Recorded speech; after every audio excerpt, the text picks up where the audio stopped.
No.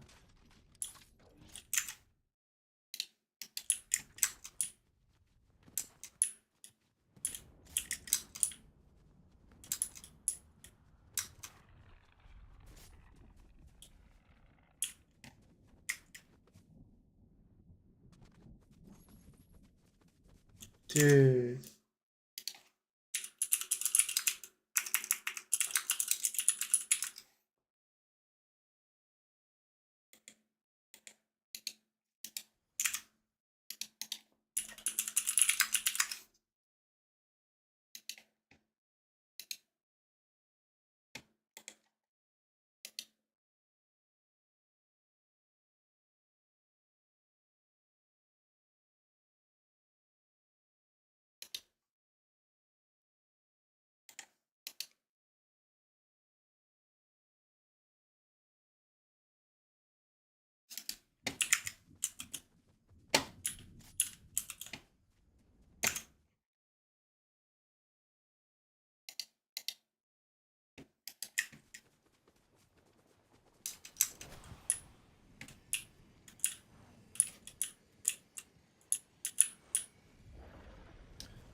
Yeah, that sounds fine to me. 10 bots, no problem. Is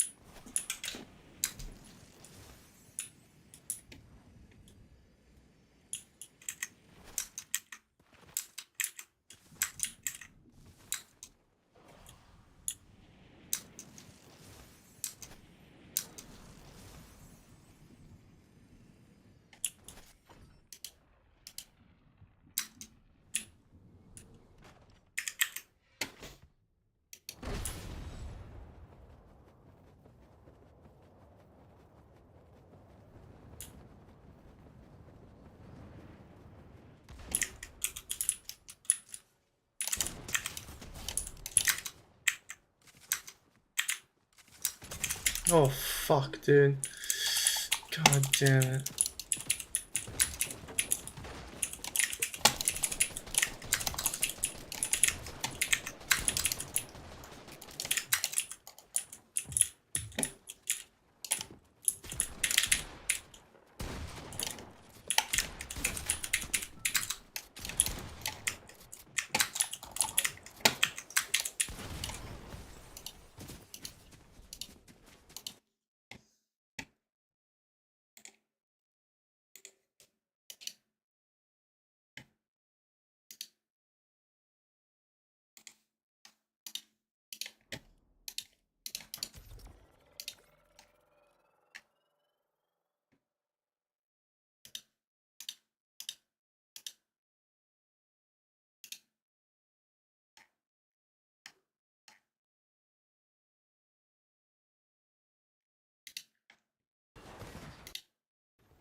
The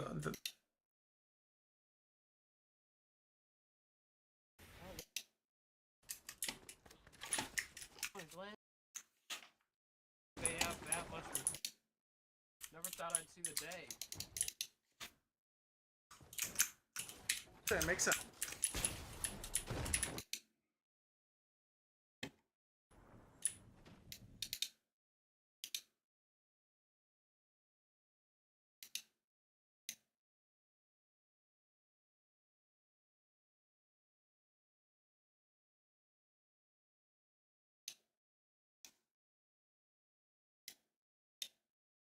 I got So many.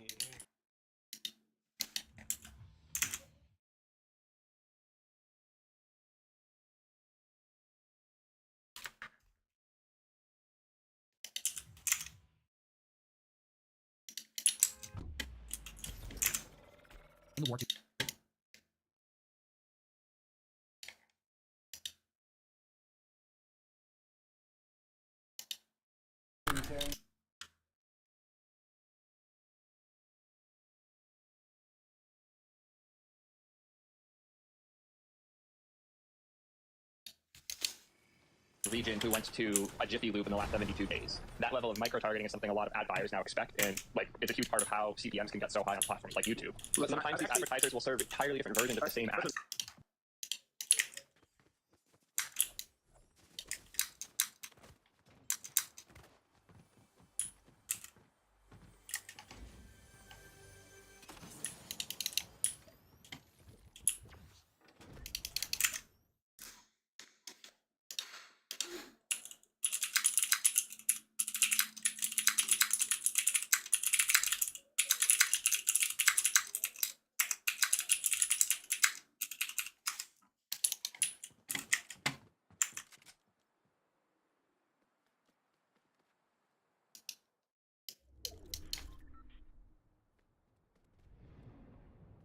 Why would they do that? Why?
Oh shit.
Oh my fucking god.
On camera.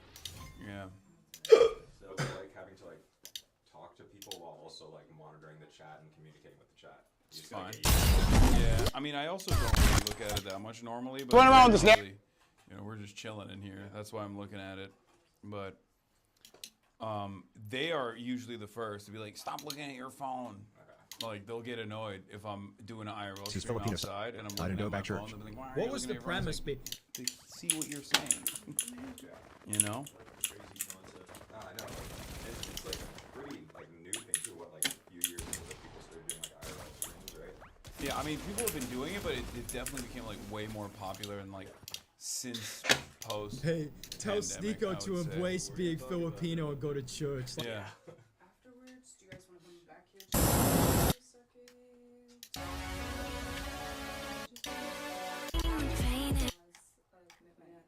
Yeah. As the epitome of the goyim that are obstructing. Okay. Do you have an Uber or do you have a driver? No, I don't have a driver. Y'all think I'm like a normal person? We were told. No, I will call it I thought Uber. it was an Uber, but I just want to make sure. I'll call it Uber. That we can We just haven't give you met a lot of the people. information. Yeah. We stay inside. No, that's crazy. Man, can we save it here? Yeah, of course. You can, yeah. He's an interesting guy. I like him a lot. You do. Yeah. Relationship with him. Yeah. Nice dude. I've known of him for many years. I also had my suspicions initially because, you know, tech guy, very rich, and I was like, what's his deal? And a lot of people that I do respect vouch for him, that know him very well, including Ryan Grimm, who is he's an investigative reporter. He used to work at the Intercept. Now he works at Dropsite. He was with me in the Cuba trip too, but he wrote about him extensively on the book We've Got People, because he tracked the rise of the squad basically and like the populist left the first time around, and Choicott played a formative role in the AOC campaign. He was AOC's chief of staff. Yeah. Oh, he's putting that out there?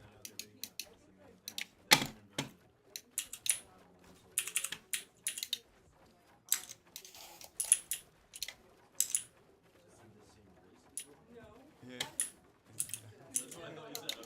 Yeah.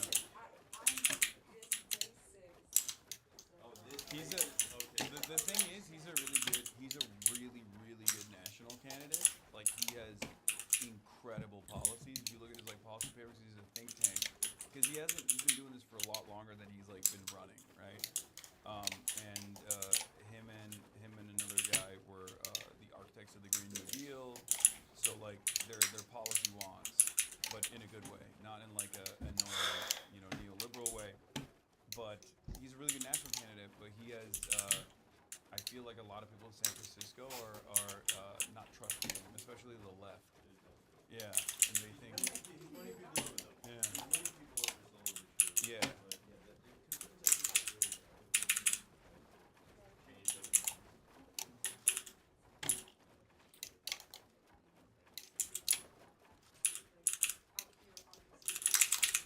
Oh no, I know.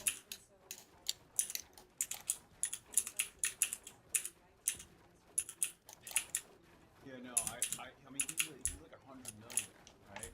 But I think it's because he was a. Damn, you know the exact number. I don't even. What?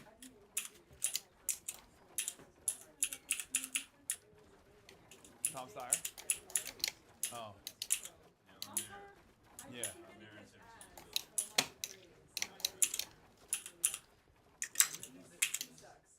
I know. It's been tried at so many levels ago. No, this is different. You have a building of close to $1 billion. No, this is different. You to be inside of people. They don't apply for you as a candidate. It's not like.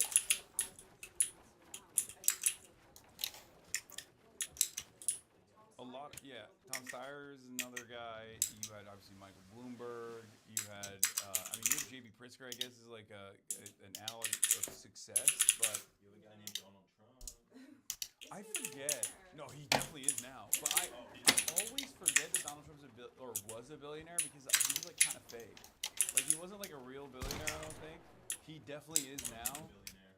Billionaire. He definitely is now.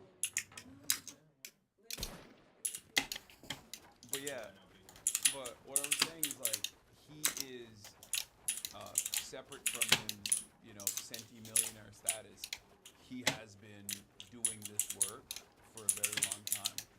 Like he literally was like, he said when they set up the Justice Democrats, he was like, there's this candidate that I really like. Her name is Alexandria Ocasio-Cortez. I'm gonna be your chief of staff. I'm gonna leave this job because I think this is gonna be like a pivotal politician that might change American history, right? And I feel like that's, you know, it says something, because we're looking at AOC now with like today's perspective. It's very different than you know, taking a shot in the dark on a bartender at the time that you think is going to become like a fairly prominent American politician. I like her. I mean, she's good. I think, well, the thing is, I wish that our, like, left flank candidates were a little bit more bold and unafraid to lead on issues, and she does actually say the right things at times, and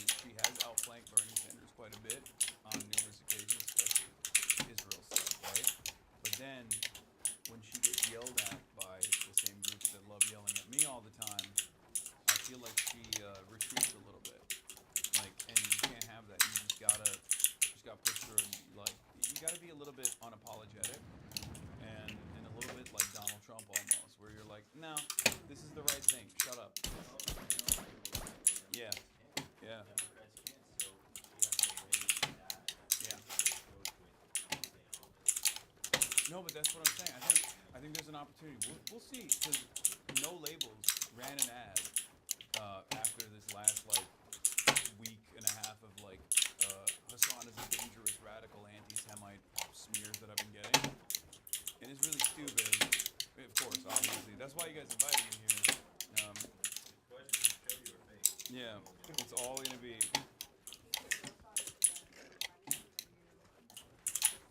No, but like what I was trying to say is, so when that happened, at first I was like, oh, all of the usual suspects that normally would be asked, like, oh, well, would you align with this person in the past? Like, can you give a negative comment and like disassociate from Hassan? Which under normal circumstances, I think in a different media environment they would do that, but like they asked Bernie was like, no. He's like, no, he's great, he's doing great work. And I think it's because the media environment is very different now. It's like Jesus Christ. back and forth about, you know, should Kamala Harris go on Joe Rogan? Is there a Joe Rogan to the left? Like there was so much of that, and in the cycle, in the aftermath of the fake autopsy that they try to conduct in public, where the deciding factor was Democrats need to be a little bit more bold about like their messaging. That it's too late for, you know, all of these like third way style groups to now try and drive a wedge between people like myself and the candidates that also embody and represent the movement that I represent, which is of course anti-Semitism. The establishment is pushing back on that so much, right? So it's like, and that's kind of like all those minutiae on these podcasts. Yeah.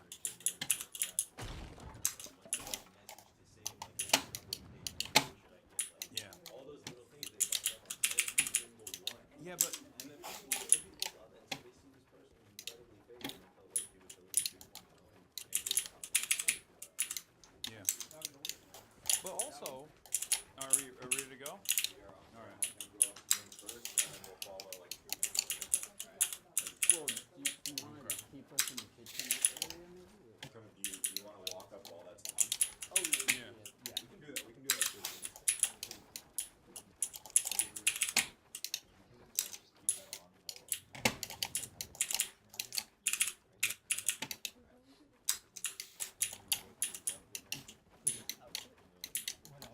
Like his operation. He's asking. He's doing lawyer speak here. He's doing lawyer speak.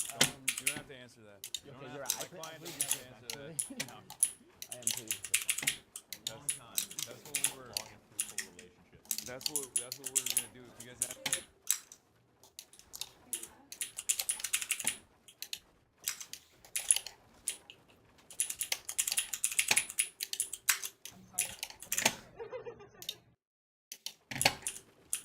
Sure that, like, I mean, there's a lot of people there, and I mean, I don't know if you have a lot of people doing that. Yeah, fine. Said you would have Stuff.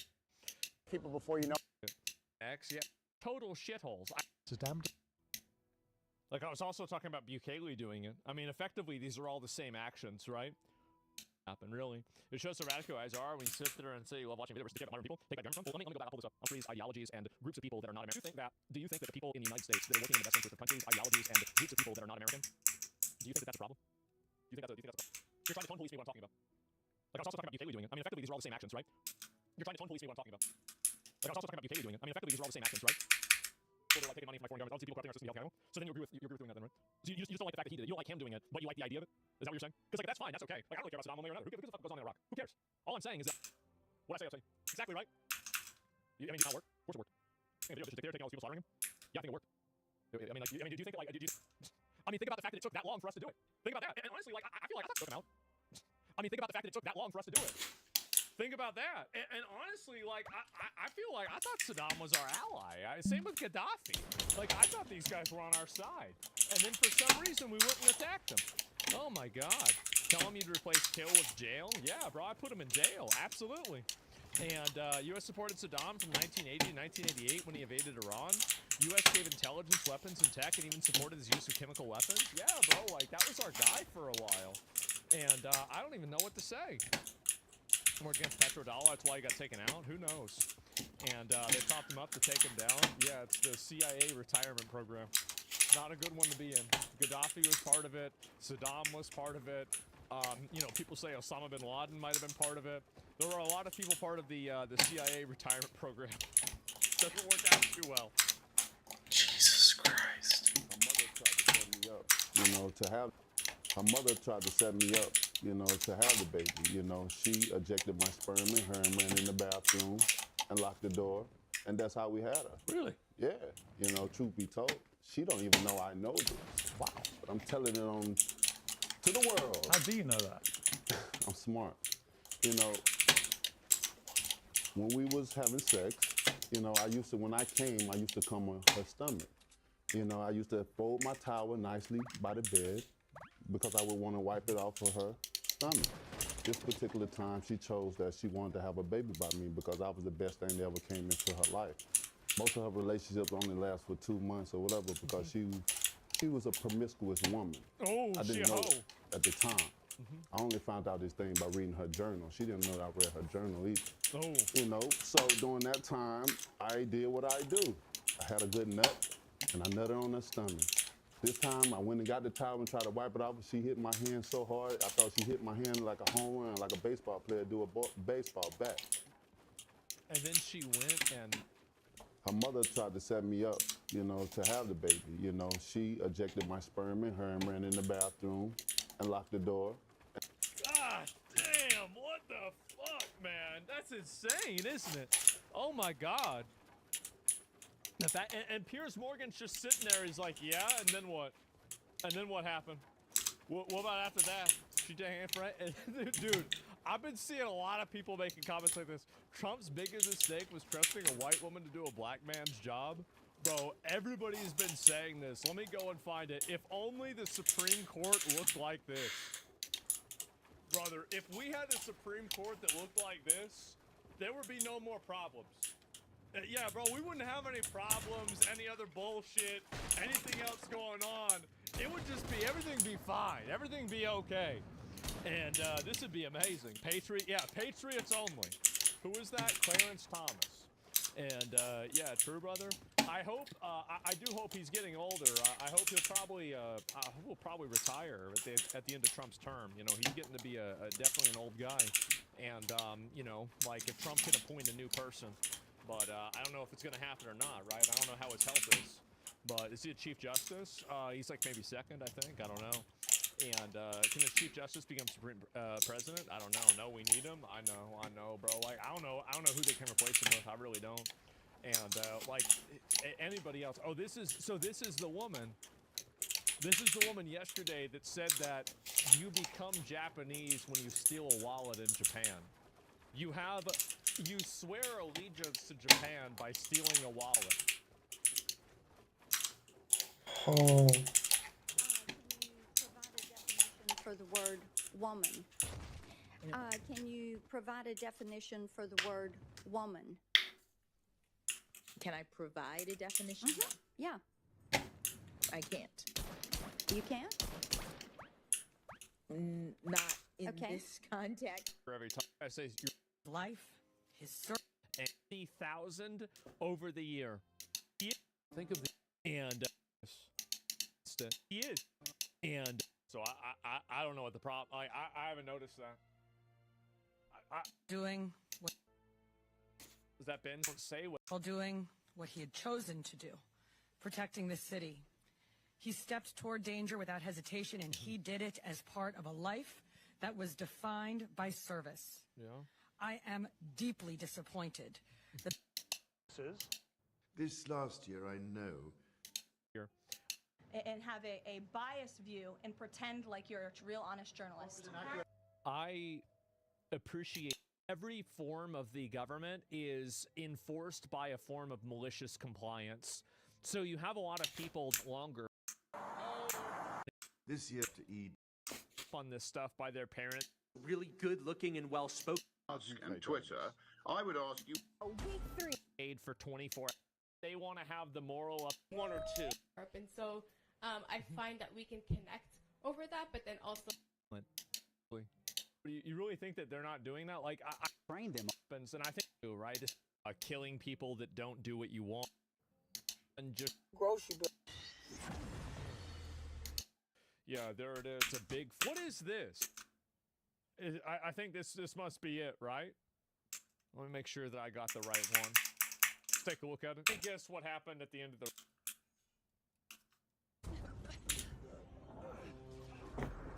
Let me guess what happened at the end of the raid.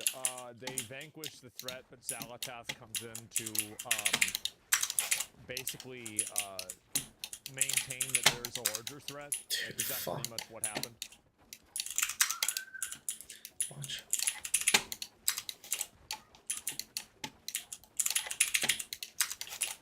No. It's too much. Unbelievable. Failing every time. Fail, fail, fail.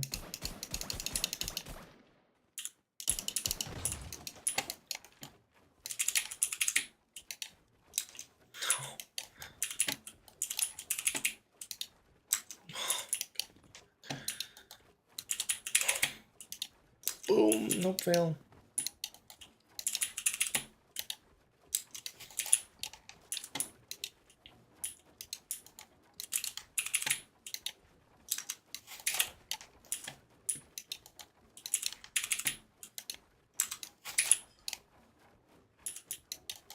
It's 'cause I'm letting go.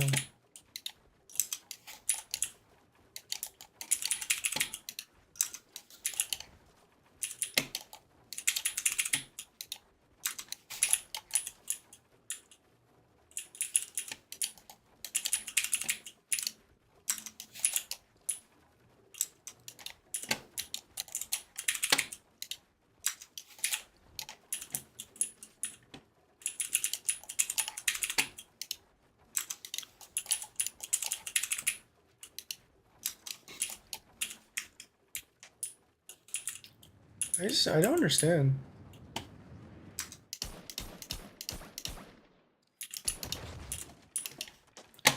It's actually like just crazy.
And now I'm failing again.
5 times in a row.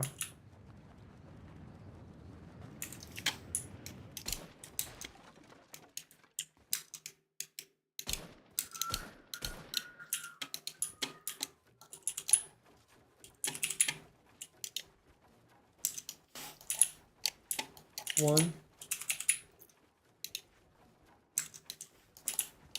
Fail. 2.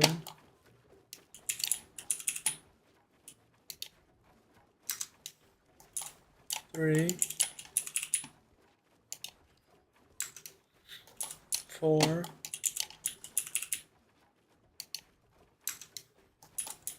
5. 6. 7. 8.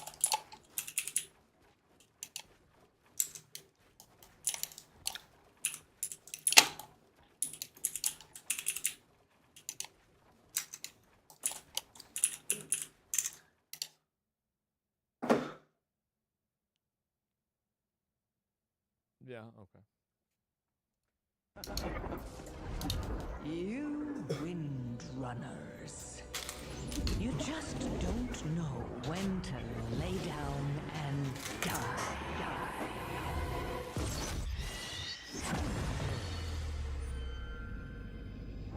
We windrunners Oh my are god. just stubborn that way.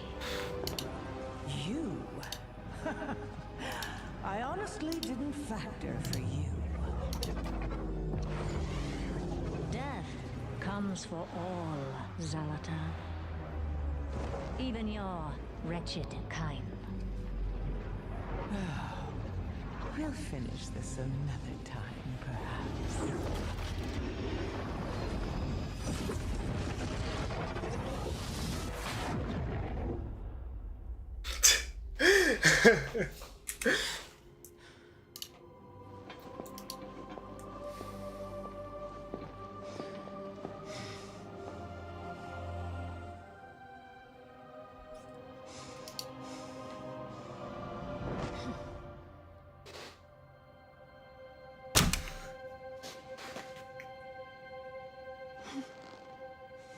I thought she was gonna punch her, bro. It's even worse. You could never leave the moor. There are ways, nephew.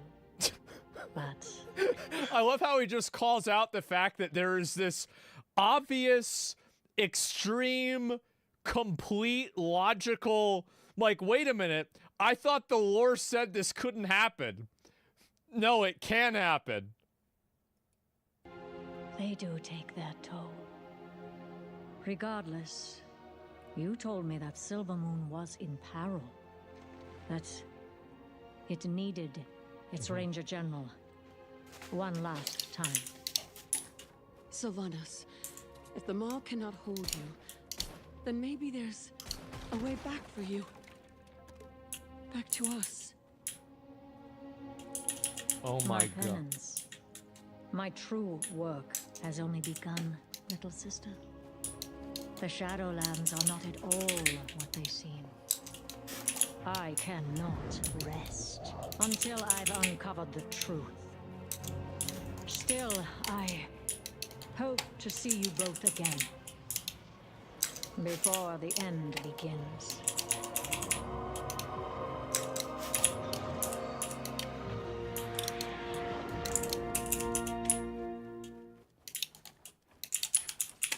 Oh my fucking god.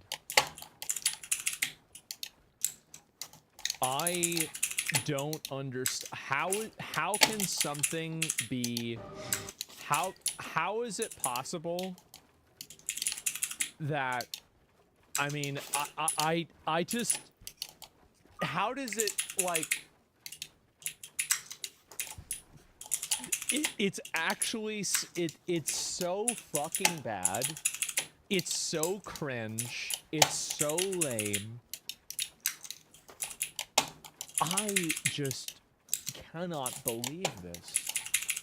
How does it keep getting worse? Oh my god. remember Sylvanas. Like, I don't get this. They're teasing a return to the Shadowlands. The implication is that they're probably going to talk about more of like what the jailer's total plan was, and that's why Sylvanas was following him, and that's what she's referring to it. I mean, like, if you know the lore of the game like I do, like it seems like that's kind of what the implication is, right? But it's just so fucking stupid, man. It's so fucking stupid. They gave a full redemption arc to this bitch, and not Arthas. Fucking crazy. Well, and again, yeah, she literally killed like millions of people, burned all of them alive, and then what is this here? The jailer did not control me. Oh my god. My actions were mine alone, and I accept their consequences. Then, you know in your heart. I totally forgot about the fact that there is the arbiter of the Shadowlands is transgender. Like, this is what's so crazy about this game, is that it's just been so ridiculous that I forgot about that. Oh yeah, Pelagos. Whom you must answer. Really? Yeah. I submit to the judgment of Tyrande Mistral. Uh-oh. Entrusting justice to your most fervent adversary. Are there any gathered here who object to this fate? It's been over for so long. It has been over for so long, guys. What game do you play now, Banshee? The Sylvanas I hunted would never submit to the blade of her enemy. Death would be a merciful end, Tyrande. And I do not expect your mercy. Your newfound remorse might be genuine, but it can never erase all you have done. There will be no peace for you, Windrunner, until there is peace for the souls of your It's victims. so bad, isn't it? It's actually so bad. Is in my How can it? charge now. Bring her. Oh wow. It's just, it's so dog shit, dude. How is it this? I don't understand any of this. Says the end is coming. The jailer is the only one who couldn't escape the maw.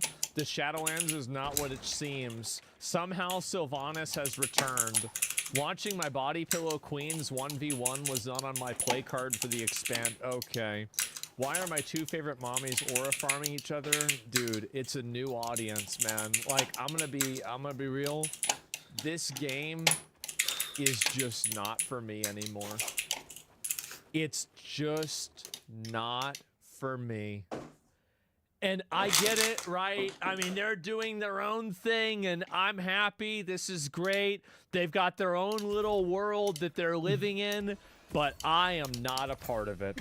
I'm not. This is insane. That was painful to watch. It's so fucking embarrassing, isn't it? Like, I don't even know what to say. Delete your warrior now? No, what if one day it gets better? I'll never delete my character. Like, it's just so fucking, are you thinking? It's so fucking embarrassing. I don't even know what to say. Like, this part of it I think was fine, but everything else about it is so cringe. Oh my fucking god. What's your game now? What's my game? I don't have a game anymore. I'm gameless. I'm homeless. Like, maybe you could, is this supposed to Rascal Sylvanas as an evil character? I hope they don't try to pull some. She was on our side. Man, how about redemption sacrifice, but she's being an evil character? Man, how about that? How about that? Wow. So, yeah, this is 2021. Oh my god. And I was trying to say this. You were so right. It annoyed me? No, shut it out. What do you mean? Lucy USA Skip Jar comes to apologize on his behalf. What is this?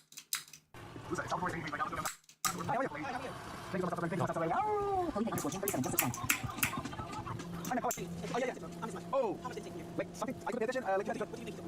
I see it first. I couldn't see the second. How much do you think? About $30. But you don't need to pay. Because my son wasn't raised like that. Why is it? I don't ask. No, listen to me. My son wasn't raised like that. My son drinks, and when he drinks, that's stupid.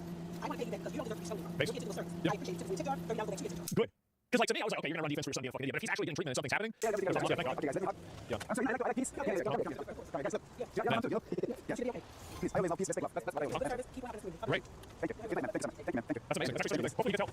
Man, can I share this on social media? Thank you so much. Yep. You have to change channel. There's a resolution for it. I don't really care about what the reason is because the reason doesn't really matter. It's about whether you're going to be able solve the problem. If he's going to rehab and he's getting help, then that's a good thing. Like ultimately, I look at this is the way I see things, right? Is the problem going in the direction of it being solved? Yes.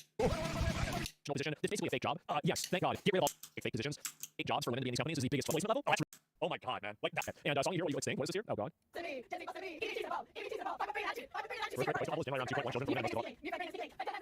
Oh God, so we're almost below replacement level? Oh, that's really bad. Holy shit. Yeah, again, I think that creating all these fake jobs for women in these companies is the biggest fucking mistake. Like every company that goes and they fire everybody in fake positions, there's like some administrative organizational position. It's basically a fake job. Yes, thank God. Get rid of all of them. Holy shit.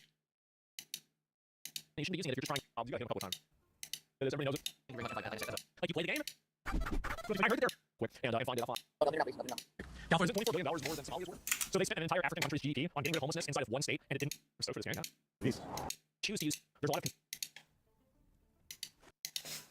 5'3" in attitude.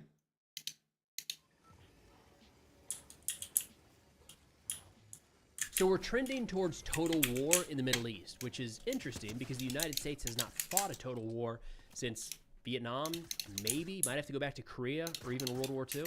It gets nasty. It's nasty fast. And when I say total war, I'm talking about the blurring of distinction between civilian and military on the battlefield. Or put another way, the entire enemy state becomes viable military targets. This is not how the United States has waged war, at least not in my lifetime. That's not how things went in Iraq. That's not how things went in Afghanistan. It is a way to wage war, and make no mistake, it's incredibly brutal and often hard to really understand the second and third order effects. Some historical examples here could be Sherman's March to the Sea in the American Civil War, of course, the strategic bombing campaign of World War II. Think about what some of the German and Japanese cities looked like after the war. We listed anything and everything that could possibly be used to advance the, say, German war effort. It became a viable military target, and we hit it. That is the trend that we're starting to see with U.S. and Israeli targeting during the war in Iran. And make no mistake, Iran started going after civilian targets on day one. So when the U.S. and Israel initiated strikes at the onset of hostilities, the Iranian response was drones and missiles into oil facilities and civilian airports.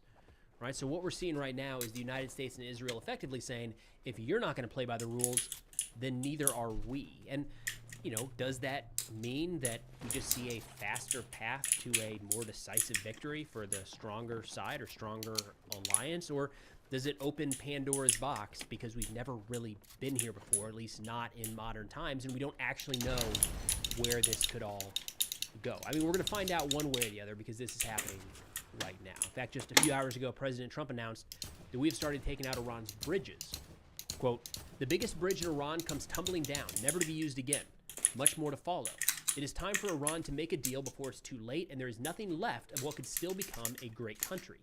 Axios added some context here, saying the attack on the B1 bridge near Tehran signals a widening of the U.S. military's targets and could be a first step towards attack on energy, water, and transportation infrastructure.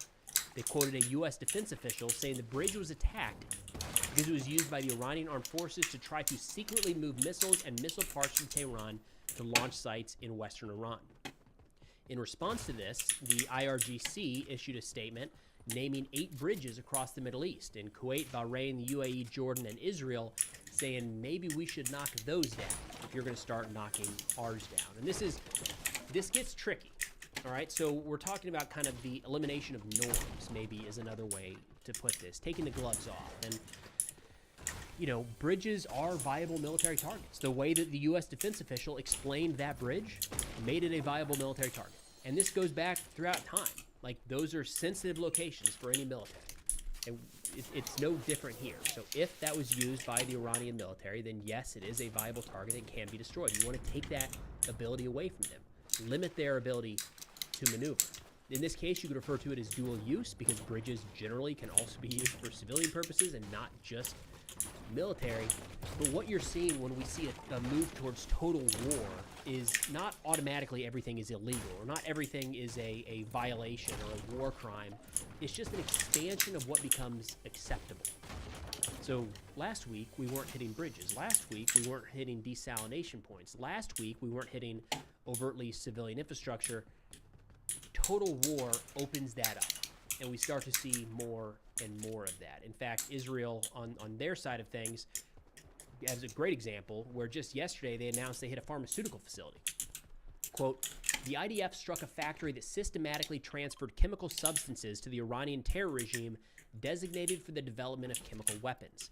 The factory, which presented itself as a civilian company, in practice, transferred to the Iranian terror regime chemical substances, including fentanyl, that were used for research and development of chemical weapons.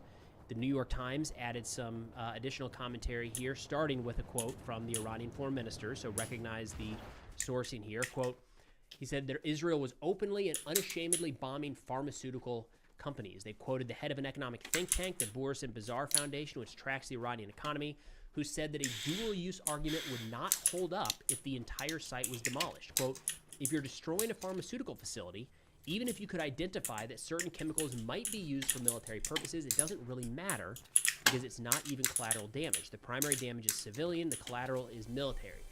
This is what I want you to think about when we're talking about total war. Again, separate out the legal versus illegal aspect of conflict, because I mean, the pessimistic side of me says that doesn't even matter unless somebody's going to enforce it, and nobody is. That's kind of where we are. So you can make those arguments all you want. I just don't know how much it actually carries weight right now. The bigger issue here is we're going to see Iran starting to go after more and more targets that maybe otherwise would not have been in the crosshairs. I mean, right now, just yesterday, Iran put out a statement saying that they are going to start targeting technology companies that are helping the United States and Israel in their targeting during the war. They listed out a number. I'll put it on the screen here, including things like Apple, Microsoft, and Google. I don't know how deep the Apple ties are to the U.S. Department of Defense. I mean, that one's not clear to me. So you can see how this expansion just continues. Is it because some people use iPhones, right? Maybe that's enough to say that Apple is complicit in the bombings that are taking place in Iran. But that is what total war gets you. I mean, another example here would be, what about children being used to assemble drones in factories? There's very few scenarios where anybody would say a child is a viable military target. Talk about a 7 or 8 year old, right? Unless they're holding a weapon, getting ready to fire it at you. In total war, the argument quickly shifts to, well, they are assisting the Iranian war effort. They become viable military targets. Again, think of the destruction, some of the aftermath in Japan and Germany following World War II. And a lot of the argumentation made there was the entire society was contributing towards the war effort. They were assembling parts in some of these little warehouses or even private homes. So the entire thing becomes an acceptable military target. That is the trend of total war. We're starting to see that a little bit. We have to pay attention, because when we start going that route, Iran is already going that route with limited capacity compared to what the U.S. and Israel has. But when we go down that route as well, it's kind of like all bets are off, is a good way to put it. And it sounds like we're set to continue here. President Trump, in recent days, just said, quote, if there is no deal, we are going to hit each and every one of their electric generating plants very hard and probably simultaneously. Again, very hard to make the argument that any electrical plant in Iran is exclusively military. Right, so you're seeing that blurring of the lines between civilian and military. And if that one is not clear-cut enough, he just yesterday said, quote, if the Hormuz Strait is not immediately open for business, we will conclude our lovely stay in Iran by blowing up and completely obliterating all of the electrical generating plants, oil wells, and Karg Island, possibly all desalinization plants, which we have purposely not yet touched. So that's how a lot of folks in the Middle East get drinking water. When those are destroyed, the area becomes uninhabitable for a period of time, at least for the number of people that are there right now. These are overtly civilian targets. So again, we just have to keep in mind how it goes from a missile launcher is very clearly military. Nobody's going to argue that one, right? An air defense radar, very clearly military. When you start getting into bridges, pharmaceutical factories, you're on that trend line towards desalination plants and energy infrastructure, and now we are genuinely targeting the entire country. Now, this is kind of in line with what Secretary Hegseth said yesterday following President Trump's speech, where he reiterated that we're ready to bomb Iran back to the Stone Age. And the argument being made here, and I know where this is coming from, is that it's time to take the gloves off. That we've kind of been fighting with one hand tied behind our back. And look, there are some examples from the war that I was in Afghanistan, where the Taliban would go back across the border into Pakistan during the winter months. Like, the vegetation was gone. It was hard for them in the south. I was in Kandahar. It was hard for them to hide in the vegetation down there. So they just went back to Pakistan. And we knew it. Like, the fighting would effectively stop. for about a 3 to 4 month period of time. And then they would come back and we'd start fighting again. What? And I had countless friends fighting up the eastern portion of Afghanistan where they would get shelled from the Pakistani side of the border and they couldn't shoot back because that's Pakistan. You could see the Taliban. That feels wrong. That is one arm tied behind our back. Like, what are we even doing here? It's like a half war is probably a good way to put it. But the big question remains here. Let's stick with the Afghanistan example. If we were to say we're expanding the war into Pakistan, we're going to start putting American outposts there, we're going to start conducting, we did hit a number of Taliban and Al-Qaeda targets with drones, but if we had pushed the ground war into Pakistan a little bit, 1 mile, 2 miles, 10 miles, what would that have done? Would that have made the conflict shorter, less bloody, maybe some sort of victory at the 5, 10, 15-year mark? Or does that expand and kind of escalate the conflict in ways that we can't even imagine? I don't know, because it didn't happen, but that's the kind of thing that's happening right now in Iran. Norms are off the table. No. So we're starting to see, it would not have been considered a few short weeks ago that Iran might go after Google or Apple because of the war in the Middle East, because of U.S. military actions. That's now on the table. We might start seeing bridges knocked down across the Middle East. You can see how this just continues to spread and spread and spread. So right now, it looks to me at least, when you recognize this, that we are in the midst of a spiral towards total war. That's not the type of conflict that we have traditionally fought. I don't know how well that will go over with the American people. If I had to read between the lines, I would say there's a bit of disagreement between, say, the White House and the Pentagon on how this is playing out, or at least the White House and the military, maybe is a better way to put it. Because when you look at what the White House is saying, what President Trump is saying, he's talking about what would be like civilian infrastructure we're going after. That is total war. Is waging war on the entire nation of Iran, far beyond just the ruling regime. When you look at what CENTCOM continues to put out in their announcements, Admiral Cooper and General Kane, and the videos being released day in and day out, it's all overtly military targets. It's not even a question. Right? Everything they're putting out is a missile launcher with the missile loaded on the back. Right? Everything they're putting out is all overtly military targets. And the videos being released day in and day out, it's all overtly military targets. And the videos continues to put out in their announcements, Admiral Cooper and then regime. When you look at what CENTCOM continues to put out in their announcements, Admiral Cooper and when you look at what CENTCOM continues to put out in their announcements, Admiral Cooper and regime. When you look at what CENTCOM continues to put out in their announcements, Admiral Cooper and the target, great platform. Anything else?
Based on nothing, based on rumors, I guess, that Trump was about to announce an imminent end to the war in Iran. Other people thought he would announce a ground operation, either to secure the highly enriched uranium or to seize one of the islands, a comparative advantage.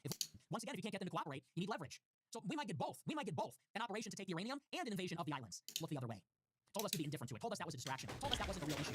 It was a throwaway comment. Because this has been going on for a long time. In 2024, Netanyahu told Trump, Iran is trying to assassinate you. Why do you think he told him that? It's very transparent. Why do you think he said that? It's because he wanted to poison the well. He wanted to sabotage that relationship so that Trump was trying to bomb Iran when he got in. This has been going on for a long time. And the pro-Israel crowd are not exactly wrong when they say that Trump has always been saying Iran can never be a nuclear power and we're going to stop them. They're not wrong. It's just that people in the middle always downplayed that. I didn't. I said during the election, Trump will take us to war in Iran. He is the Iran war candidate. Listen to what he tells you. When he shows you what he's going to do, listen and pay attention and take it seriously. It was these other people. It was the cadre of GOP pro-Trump influencers who said, that's not a big deal. That's a throwaway comment. He didn't mean that. Isn't it funny how in 2024, when Trump talked about bombing Iran, he said, hey, we don't support that. And Trump supporters said, he didn't mean it. There's not going to be a war in Iran. Well, now we're in a war with Iran, and now the Trump supporters say, well, we always said we were going to go to war with Iran. Wait a second, 2 years ago you told me that was a throwaway comment and he didn't mean it. When he really means no new wars. 2 years ago you told us he just has to pander to the Israel lobby. He's only saying that. His real position is no new wars. But it's the opposite. His real position was bombing Iran for the donors. The trick was telling you no new wars to get the votes. And people like me tried to tell me, people like Matt Walsh, that we were obsessed with Palestine. Remember? People like Matt Walsh and all the others said, I'm America first, which means I'm not paying attention to what's happening in the Middle East. Well, you know who's paying attention to the Middle East? The Jewish billionaires that made Trump president. So if it matters to them, it should matter to us because that's their guy in the White House. But people wanted us to believe that people on Twitter were going to have more influence over foreign policy than the billionaires that gave Trump $200 million in the election, which is insane. When you say it like that, that is what they actually believe. So there's no mistake about it. This is a catastrophe. This is a disaster. We are losing by definition. We have 5 objectives. We got one of them. The remaining 4 are impossible. And actually now we have another problem, which is they take it and we can't get it back. And the only way to exit the conflict without being completely humiliated and defeated is also to put on the ground. The thing everybody swore was going to happen. Everybody said that was the red line. Remember, first it was don't bomb Iran. Then it was don't bomb Iran offensively. Then it was okay, bomb Iran offensively, but not for regime change. Then we started the regime change war. We bombed them 13,000 times. And now they say, well, there's no boots on the ground. Now that there's boots on the ground,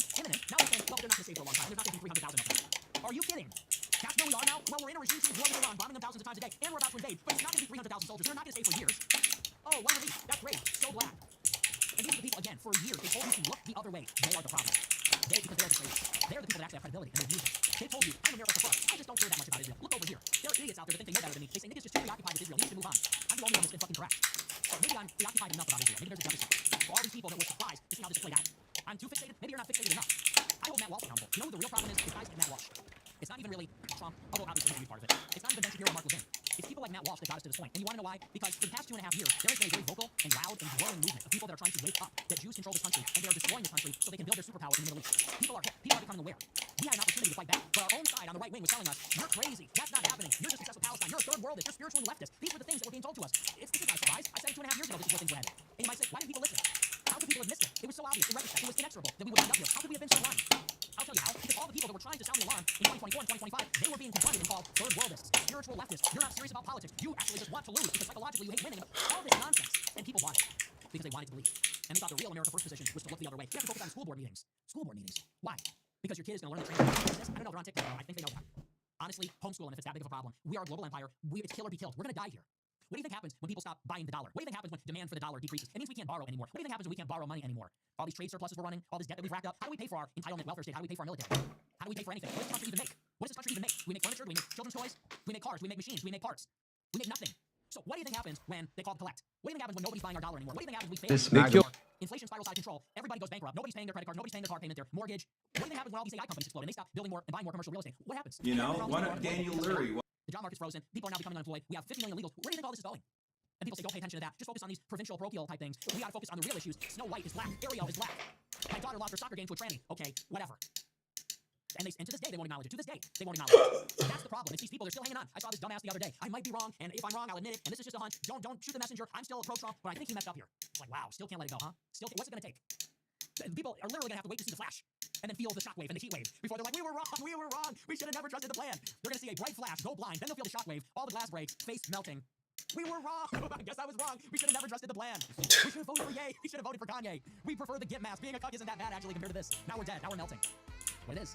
I tried to warn you, and the reason that the warning did not get there is because it was suppressed. And it was suppressed by people like Charlie Kirk, Charlie Kirk, Matt Walsh. You know the worst thing about Charlie Kirk? He knew the war with Iran was coming. He tried to justify it anyway. That's the worst part. He got this dialect. I didn't. It was guys like Kirk. It was guys like Matt Walsh. All these people that stood by and did nothing, or they tried to downplay it. The biggest patriot was Tucker. Well, the biggest patriot was me because I said not to vote for Trump. But a big patriot was Tucker because Tucker has been talking about this for a couple years now, about the war in Iran, when other people were not. But he did speak to the RNC, so I kind of hold him accountable. Anyway, so that's very, listen, get your affairs in order, figure it out, because this is gonna get ugly. Get your guns, get your potable water, get your filter straw, get your shit together. Visit your loved ones before jet fuel gets expensive. Okay, visit your Manic Pixie Dream Girl. Drop in to New York and visit your Manic Pixie Dream Girl or whatever. Pop in. Do it must be done because we're all gonna die. We're not actually all gonna die, but things are gonna get very real. You think it's a big joke? You think it's all little wiper war, it's all fun and games? No, it can get very bad. All right, we're gonna move on. We're gonna get into our super chats. Let's see what you guys have to say. Yeah. Yes, the third world is know what they're talking about. I guess the spiritual leftists, dude, if you're one of these people that was saying spiritual leftists, you should honestly kill yourself. All these cocksuckers, they faux profundity. Everything is spiritual for them. These like degenerate, hedonistic drug users and whores. Always talking about spirituality. You're not a spiritual person. You're a base, carnal, simple person. You're a fucktard. And you see all these fucktards on Twitter saying, that's like very spiritually whatever, spiritually this. You know, that word spiritually is doing a lot of heavy lifting for somebody that really doesn't have a vocabulary or anything to say. That's just like, so, if you're not like voting for Trump, that's like spiritually leftist. Spiritually leftist. You're on like Tinder trying to get laid, and you're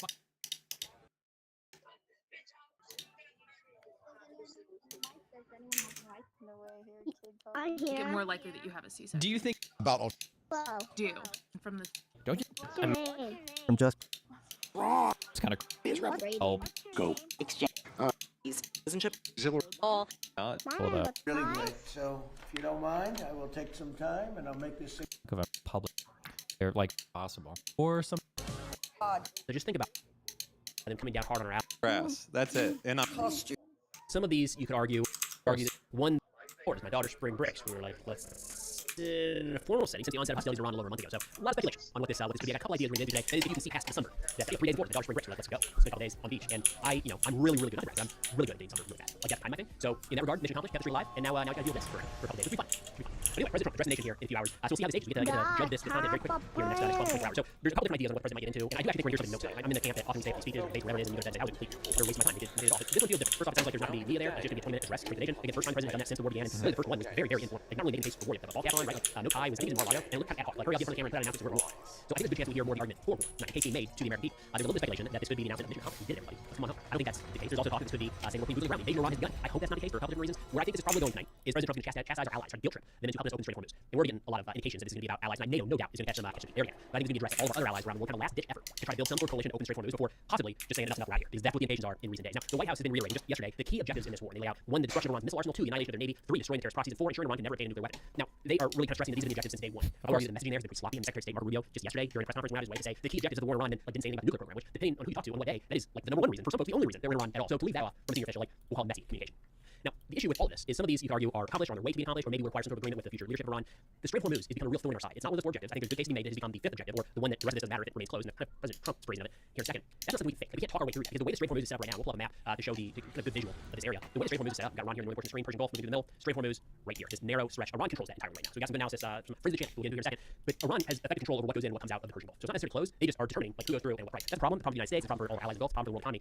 That has to reopen. And the situation where it sits right now is not ideal. In fact, a great rundown of all this, as you might expect, Sal over what's going on shipping, refers to this kind of like Holmove style system right now, where it's not accurate to say that the Strait of Hormuz is closed, because there are technically ships coming and going. Not many. In fact, God bless Sal, man. Sal, the other day there was this talking point going around that the strait was effectively open. Like traffic was back to its normal level. Like not. There's some moving through, but it is a far cry from being open. And what we're seeing right now with Iran's influence over the strait is for United States and Israeli ships, or those that are headed to the United States, they can't go through. Like the strait is closed for them. For Iranian allies, they are permitted through with kind of these one-off style agreements. And then there's the middle ground. Like they're not fighting with the U.S., not necessarily in our corner, but also not necessarily a clear Iranian ally. They're just asked to pay a toll. And it sounds like more and more countries are agreeing to pay that toll to allow safe passage of their ships. Do we know what that toll is? How much does it cost? You tell that this is an issue that's clearly frustrating President Trump, because he went on a couple different rants yesterday and today, kind of contradicted himself in a couple different ways, but he just highlighted how much the key issue is right now to the overall war. Before we get into that, quick thank you to sponsor today's video, Proton Mail. So I think at some point we all just accepted that privacy online isn't a thing anymore. And for kids right now, that's their security one. Which is why I partnered with today's sponsor, Proton Mail. Because these days, the digital footprint can start way earlier than you expect. And once it starts, 2 million phones, apps, school accounts, all adds up over time. It's something that they didn't really choose. And think about your own experience. It's not that different. I mean, most of us made our first email accounts as kids. We had no idea what we were getting into. But look at those inboxes now. It's all spam, ads, and years of data being used behind the scenes. That was our version of the internet. But it doesn't have to be that way for our kids. With Proton Mail, you can reserve your child's email address right now for just $1. It's a private, ad-free account with no tracking and no profiling. It's a fresh start. A clean digital identity from day one that your child actually owns. So if you want to give them a better starting point, you can set up your child's Proton Mail account now or create a free account for yourself using my link proton.me/PrestonStewart. Thank you so much for Proton Mail. For sponsoring today's video. Thanks. President Trump yesterday talking about the strait, quote, all of those countries that can't get jet fuel because of the Strait of Hormuz, like the United Kingdom, which refuse to get involved in the decapitation of Iran, I have a suggestion for you. Number 1, buy from the United States. We have a plan. Number 2, build up some delayed courage, go to straight and take it. You'll have to start learning how to fight for yourself. The USA won't be there to help you anymore, just like you weren't there for us. Iran has been essentially decimated. The hard part is done. Go and get your oil. So we're kind of in this weird spot of like, it doesn't matter. We don't care about the strait at all. Also, you guys have to go get it yourself because we're not going to be there for you.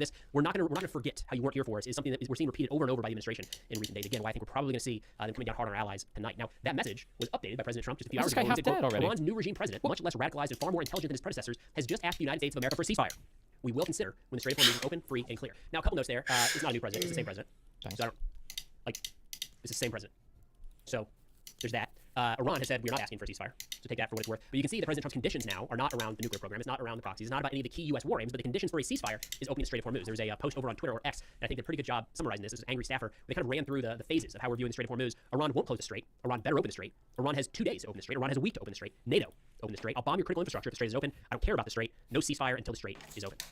It's hard to look at that and the up, down, sideways, back and forth and to say that this is not important at all. I think a lot of folks are wanting to downplay its importance and look at maybe the limited effects so far. But if anything is getting this much attention from the President of the United States and the U.S. government as a war is being fought, it's a pretty clear indication that it matters. It is important. This is clearly an issue that we're not able to just kind of talk our way through. The Iranian regime has recognized, they long knew, but kind of recognized the amount of leverage they have simply by not fully closing, but kind of tolling the strait. In fact, this has led to a report just yesterday. The United States is actually threatening to no longer sell weapons to our European allies if they don't get more involved in opening the strait. Think about that real quick. And I think it's probably what's going to play into tonight's address with President Trump going after NATO. We're not going to sell you, not give, sell you weapons if you don't do more here. This is reported in the Financial Times, where they say Donald Trump threatened to stop supplying weapons for Ukraine in order to pressure European allies to join a coalition of the willing to reopen the Strait of Hormuz. 3 officials familiar with the discussions said that Trump responded by threatening to stop supplies to Pearl, that's P-U-R-L, the prioritized Ukraine requirements list. For reference, that list was, so this is the list where Ukraine says, that's a piece of equipment I need, and then our European allies purchase it from the United States and give it to Ukraine. So this was a big change during the Trump administration. Instead of the United States providing direct military assistance, we said, we'll sell it to you. If you were to lower and then raise somebody's charisma or whatever or constitution, I wonder if it's because he's wearing radioactive gear. This cat started near him, so his life started really low, and then the max stat goes back up, but the HP doesn't go with it. That'd be crazy, right? And that in 2025, $4 billion worth of sales. In 2026, it's estimated to be $15 billion. So just think about this real quick. $15 billion of arms sales this year. We're saying, no, we're not going to sell you a product if this report is accurate, unless you come help in the Strait of Hormuz. So yeah, I think the strait is pretty significant. If this is the type of thing we're putting on the line. The article says, as a result, that at the urging of NATO Secretary General Mark Rutte, a group of countries, including key alliance members, France, Germany, and the UK, issued a hastily agreed upon statement on March 19th, which said, quote, we express our readiness to contribute to appropriate efforts to ensure safe passage through the Strait of Hormuz. We talked about that comment on this channel. It was kind of a quick turnaround. It went from all these European countries saying, like, yeah, no, this is your problem. Good luck figuring it out. Don't drag us into your war, and variations of that. Also, why did you not talk to us at all about doing this? And essentially no. Like the answer was no across the board. And then all of a sudden it was, actually we're ready. Here we are. Turns out, according to the reporting, it was the threat of shutting off weapon sales that could aid Ukraine. They say another official said that Root, in a call with France, Germany, and UK, explained that Trump was rather hysterical at the Europeans' refusal to help protect the Strait of Hormuz. When asked for a statement, Deputy White House Press Secretary Ann Kelly said, quote, President Trump has made his disappointment with NATO and the other allies clear, and as the president emphasized, the United States will remember. Now, that's not how NATO works. Like, we can't just do something and then all of a sudden assume that all of NATO is going to be right there waiting to jump in. I mean, even if we were on perfect terms with NATO right now, the way that Article 5 works, we've talked about this multiple times in the channel related to Ukraine, is every country gets a vote, and they can say yes or no whether or not Article 5 is going to be invoked. It needs 32 out of 32 yeses. So even if we were on perfect terms with NATO, I'm not so sure Turkey, for instance, would vote for a NATO response against Iran. Just going out on a limb there. So take all of the domestic issues in all these other countries. They're having to measure domestic versus international responsibilities, requirements, treaties, all of that stuff. How does this play with your audience at home, right? The United States is not the only country where politicians make decisions not based off of what other countries think, but also how it can play to the voting base. So all of the NATO countries have to consider that and then vote yes. Take all of that aside. This isn't how NATO works. Like, we can't just do something and then assume that they're all going to be there. However, that is kind of how it's been presented by President Trump, as in NATO lets down. That's how it's been presented in recent days by Secretary of State Marco Rubio and National Security Advisor and head of the archives, whatever else he's running these days, Venezuela Vice President, maybe, and then Secretary Hegseth over at the Pentagon. So all of them have stressed that NATO and our allies are not doing the job, not standing by the United States who need the most. And you kind of wonder at this point, what would have been different if an Iranian missile would have impacted a U.S. base and killed 10 or 20 American service members? I have a feeling the NATO response would be different, more unified, more ready to stand in our corner. But it does look like the way that we've gone about it, after chastising our allies over Greenland and support for Ukraine and so on, they're not very willing to jump in and help us out. Now, what that is turning into in very real time is we're seeing one-off deals brokered with Iran. So different countries, I think it's Pakistan most recently, they're coming up with agreements to allow some of their materials through the Strait of Hormuz. In most cases, that's paying a heavy toll. We might see Europe start to go that route. I mean, Europe is and every country is a little bit different, and we need to keep that in mind. This is probably not going to be like a NATO thing or European Union thing, but individual countries are now having to weigh getting some of their supplies through the Strait of Hormuz. The United States does not get a ton, but that's not the case for countries around the world. They're going to have to decide, do we want to stay in the U.S.'s good graces and deal with this potential shortfall of LNG or fuel or wherever it might be coming through the Strait? Or do we not care as much about the U.S. protection and alliance and friendship going forward? We need that stuff now, or we're going to face a major issue on the domestic front. We're kind of forcing, Iran. Iran is the one that closed the Strait. They closed it in response to U.S. actions, but Iran is the one that made the decision to impose these restrictions on the Strait of Hormuz. I don't want to take that agency away from them. That is forcing a decision from our allies, our NATO allies, and our non-NATO allies around the world. It also opens the possibility of somebody stepping in here to settle things and make it easier. Just get things back to normal. Like, we're out here, turn off all these programs. It's a stupid waste of money. We don't need it. There are a bunch of following on from they close down. Just open the door for China to step in is an easy layup. Like, if we're not going to be funding, baby vaccines in some portion of Africa, like, the clinic is already there, the people are already there expecting that. China can just step in and backfill that very, very easily. This is another scenario like that where it opens the door for an easy backfill by someone like China. Russia doesn't have the ability to do this right now. So anyways, in terms of what to watch for tonight, it's hard to dial in exactly what President Trump's threats or actions will be. I mean, he is unpredictable, to say the least. But I have a feeling that in a couple hours we're going to hear kind of either overt or very thinly veiled threats towards our allies, threatening things we've never even considered being on the table if they don't provide more assistance or just direct military support into the Strait to force open that waterway to allow more of these goods to pass through. That is what I expect from President Trump here in a few hours. Not boots on the ground, not an end to hostilities, but one last big attempt. I think it's probably not going to be successful if we're threatening allies. I think we've missed the ball in that in a lot of ways, but I expect we're going to get one more big threat before whatever comes next. So what comes next genuinely might be just declaring victory and going home. That's all the kind of stuff that's going to play out in the next probably 5 to 10 days. We'll do our best to keep you updated. Not just here, of course, but on Substack. Anybody who hasn't checked out that platform yet, we're consolidating content over there, so it's everywhere's URL. Thing burger. We win. Like you. To you all. Throughout the day, you will participate in several games. The winner of all games will receive a prize.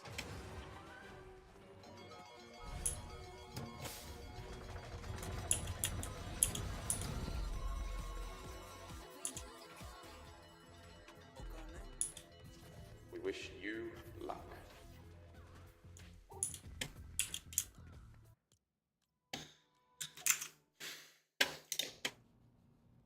Try and rebuild. It will resume the flowing and the gas prices will rapidly come back down. Stock prices will rapidly go back up. They haven't come down. It'll just...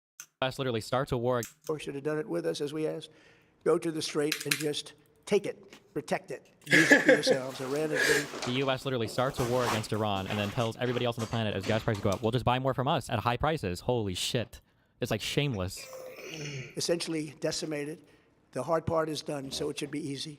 And in any event, when this conflict is over, the Strait will open up naturally. It'll just open up naturally. They're going to want to be able to sell oil because that's all they have to try and rebuild. It will resume the flowing and the gas prices will rapidly come back down. Stock prices will rapidly go back up. They haven't come down very much, frankly. They came down a little bit, but they've had some very good days over the last couple of days. We've done actually much better than I thought. But we had to take that little journey to Iran to get rid of this horrible threat with our historic tax cuts where people are just now talking about receiving larger refunds than they ever thought possible. They are getting so much more money than they thought. That's from the great big beautiful bill. Our economy is strong and improving by the day, and it will soon be roaring back like never before. It will top the levels that it was a month ago. I've made clear from the beginning of Operation Epic Fury that we will continue until our objectives are fully achieved. Thanks to the progress we've made, I can say tonight that we are on track to complete all of America's military The next objectives. 4 to 6 shortly, weeks? very shortly. Oh, shortly. We're going to hit them. Wait, The what? progress we've made, I can say tonight that we are on track to complete all of America's military objectives shortly, very shortly. We're going to hit them extremely hard over the next 2 to 3 weeks. We're going to bring them back to the Stone Ages where they belong. In the meantime, discussions are ongoing. Regime change was not our goal. We never said regime change, but regime change has occurred because of all of their original leaders' death. They're all dead. The new group is less radical and much more reasonable. Yet if during this period of time no deal is made, we have our eyes on key targets. If there is no deal, we are going to hit each and every one of their electric generating plants very hard and probably simultaneously. Jesus We have not Christ. hit their oil, even though that's the easiest target of every one of their electric generating plants very hard and probably simultaneously. Jesus We have not Christ. hit their oil, even though that's the easiest target of all, because it would not give them even a small chance of survival or rebuilding. But we could hit it, and it would be gone, and there's not a thing they could do about it. They have no anti-aircraft equipment. Their radar is 100% annihilated. We are unstoppable as a military force. The nuclear sites that we obliterated with the B-2 bombers have been hit so hard that it would take months to get near the nuclear dust, and we have it under intense satellite surveillance and control. If we see them make a move, even a move for it, we'll hit them with missiles very hard again.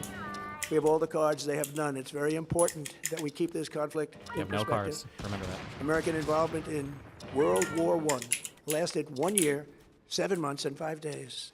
World War II lasted for 3 years, 8 months, and Christ. 25 days. The Korean War lasted for 3 years, 1 month, and 2 days. The Vietnam War lasted for 19 years, 5 months, and 29 days. Iraq went on for 8 years, 8 months, and 28 days. We are in this military operation so powerful, so brilliant against one of the most powerful countries for 32 days. And the country big deal, has been guys. eviscerated and essentially is really no longer a threat. They were the bully of the Middle East, but they're the bully no longer. This is a true investment in your children and your grandchildren's future. Jesus, bro. The whole world is watching, and they can't believe the power, strength, and brilliance. They just can't believe what they're seeing. They leave it to your imagination, but they can't believe what they're seeing, the brilliance of the United States military. Tonight, every American can look forward to a day when we are finally free from the wickedness of Iranian aggression and the specter of nuclear blackmail. Because of the actions we have taken, we are on the cusp of ending Iran's sinister threat to America and the world. And I'll tell you, the world is watching. And when we do, when it's all over, the United States will be safer, stronger, more prosperous, and greater than it has ever been before. May God bless the men and women of the United States Armed Forces, and may God bless the United States of America. Thank you very much, and good night. Good night. So it was a nothing burger. Well, I mean, no, he's saying that we're staying he said there. that if they- He's saying we're we're staying gonna there watch- until we're done. So who the fuck knows how much longer? We're not committing anything to the Strait of Hormuz to open it up. Yeah. We basically told Europe to kick rocks and eat shit, and if they want to open it up, they will, which they can't. They won't. I don't even know what that would even look like. And then, It would have to be a ground invasion. well, no, it would some kind of navy committed to the Strait of Hormuz, but I don't even know how possible it is to do. I don't know which ships are going to be passing through that strait. Like, it's just the risk is so high. And then, yeah, well, so I guess we have to look forward to this indefinitely. Cool. I was watching a video by one of that smart dude, Patrick something or whatever, and he was saying that even if you fucking open that shit up, to, like imagine that like Iran was just vaporized tomorrow, that you're still like 2 years out from even remotely being able to. Elliptic vision. So terrible. Conversations, but says he never put national security at risk. And which are going to side with the United States.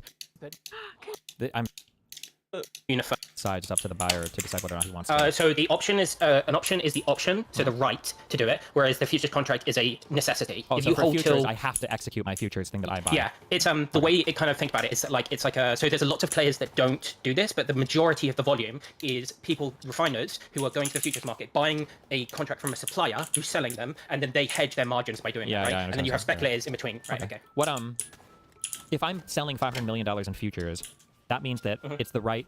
Is that the cost of the contract, or is that just the total cost of like how much I would spend if I was to buy those things? That's the value of the contract. So they shorted 500 million of futures. Okay. Because like if I spend $10 on options for some particular security, if I were to like execute that, the cost is generally going to be more than like $10, right? But you would say it's like $10 worth of options. Does that make sense? Or am I right on that? Go ahead. Each tick, I think on each tick is on the futures is $10,000. So like 0. I think it's 0.25. Okay. And that's $10,000. You have to each of those ticks you have to do a $10,000. So it'd be however many of those equals 500 million. Okay. All right. That makes sense. It's like, Have fun. Truce. Just at 6:49 a.m. and the announcement on Truth Social came at 7:05. So right there. No, wait, fuck. I'm sorry. I need to understand this better. Well, I'm just curious because $580 million of futures contracts. He's saying that somebody sold. The Financial Times went and estimated sold. Literally, right? Or anywhere. Really, It was a wrap. This is audio. Real. The Saudi Middle East. Day for me. All right, this is a very big day for me, and I am so fucking. I'm so mad that this has not. This should be a 9-0 decision. It should be a 9-0 decision, and the only question would be how retroactive should we make this? That should be the only point of contention at all. By the phrase "not subject to any foreign power" was referring. I'm sure that Thomas Jefferson, when he was writing the Constitution, said, you know what I want? I want a Chinese woman to fly over here on an airplane and have a baby, and that baby is defaulted American citizenship. That's what Thomas Jefferson wanted. For sure, guys. Oh, yeah, definitely. You can't even speak fucking English. Holy fuck. This is unbelievable.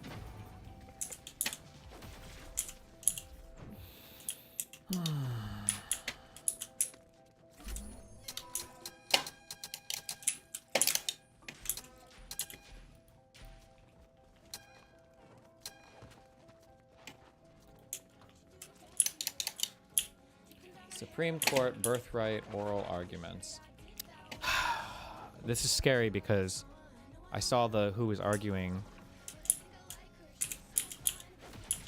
on the government side, and it's that motherfucker. What's his name? It's Sauer or something?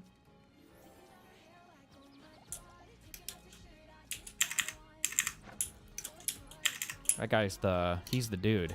He's a smart one, man. Fuck, I hate him. But like, if I ever had to invent some bullshit where I'm like, I need a law that lets me kill every single person in the United States that's taller than me, this is the motherfucker that I want to make the argument for me. This guy's a smart dude. Well, additional. Queer, and even when they don't have. You can understand how a lot of countries right now around the world will be looking at this saying, can you just get back to how it was? That's all we want. Just no missiles flying into Dubai. Just no drones knocking out tankers in the Persian Gulf. Just good. How about instead of like 0 natural gas coming through the strait, how about like 60% of what it was? It could be a reduction, just like something. That opens the door for someone like China specifically to step in and try to serve as that middle ground broker and finding a system, finding a way. And we are going to finish the job, and we're going to finish it very fast. We're getting very close. I want to thank our allies in the Middle East, Israel, Saudi Arabia, Qatar, the UAE, Kuwait, and Bahrain. They've been great, and we will not let them get hurt or fail in any way, shape, or form. Many Americans have been concerned to see the recent rise in gasoline prices here at home. Strategic Oil Reserve, This guys, we're short-term good. increase has been entirely the result of the Iranian regime launching deranged terror attacks against commercial oil tankers in neighboring countries that have nothing to do with the conflict. This is yet more proof that Iran can never be trusted with nuclear weapons. They will use them, and they will use them quickly. It would lead to decades of extortion, economic pain, and instability worse than we can ever imagine. The United States has never been better prepared economically to confront this threat. You all know that. We built the strongest economy in history. We're going through it right now, the strongest in history. In 1 year, we've taken a dead and crippled country. I hate to say that, but we were a dead and crippled country after the last administration and made it the hottest country anywhere in the world by far, with no inflation, record-setting investments coming into the United States, over $18 trillion, and the highest stock market ever, with 53 all-time record highs in just 1 year. It all positioned us to get rid of a cancer that has long simmered. It's known as the nuclear Iran, and they didn't know what was coming. They've never imagined it. Remember, because of our Drill Baby Drill program, America has plenty of gas. We have so much gas. Under my leadership, we are #1 producer of oil and gas on the planet, without even discussing the millions of barrels that we're getting from Venezuela. Because of the Trump administration's policies, we produce more oil and gas than Saudi Arabia and Russia combined. Wow. Think of that, Saudi Arabia and Russia combined. and that number will soon be substantially higher than that. There's no country like a Fucking dork. Seriously, leftist. I'll kill you. Not actually, but that's just so. Now you heard that all throughout last year. Oh, you're third world. Oh, you're this. I'm as reactionary as it gets. I don't know what you're talking about. Third world. You work for Jews. You work for Jews. You ever hear the word deal of civility? There doesn't get more third world than the shtetl. Third world. You know what's a third worlder? Stephen Miller. Stephen Miller is a third worlder. Jews are third world. Jews cannot make technology. You know who made everything? Whites. Whites. You know who made everything? Whites. And people say you're not white. Okay, whatever. It's still true. It's still true. People say that like I'm taking credit. I'm saying a fact. You know who built everything? Planes, railroads, cars, the radio, the telephone, the telegraph. Whites. Television. Everything. Whites. Jews are money changers. Bullshit artists, psychopaths, charlatans, grifters, manipulators. Okay, self-promoters. They're like gypsies. They're like a traveling circus. Selling snake oil.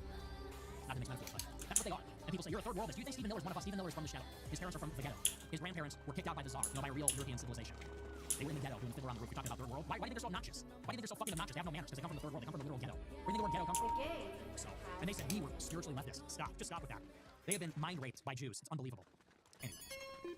I said I wouldn't get all political. I promised I wasn't gonna get all political. All right, we're gonna move on. We're gonna take a look at our super chats. Let's see what do we got here. What do you guys have to say, huh? That's what I want to know. I want to know. Okay, so now I just have every super chat from last night and every super chat from tonight. That's great. All right, let's see. They might not even need it, honestly. At this point, the Goyim are so stupid. He's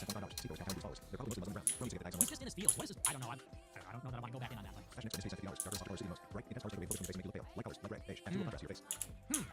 this? Like this suit? What do you think? What do you think of the mustache? Am I mogging? See, I have to get rid of the beard because otherwise you don't see my jawline. Otherwise you can't see how skinny I've got.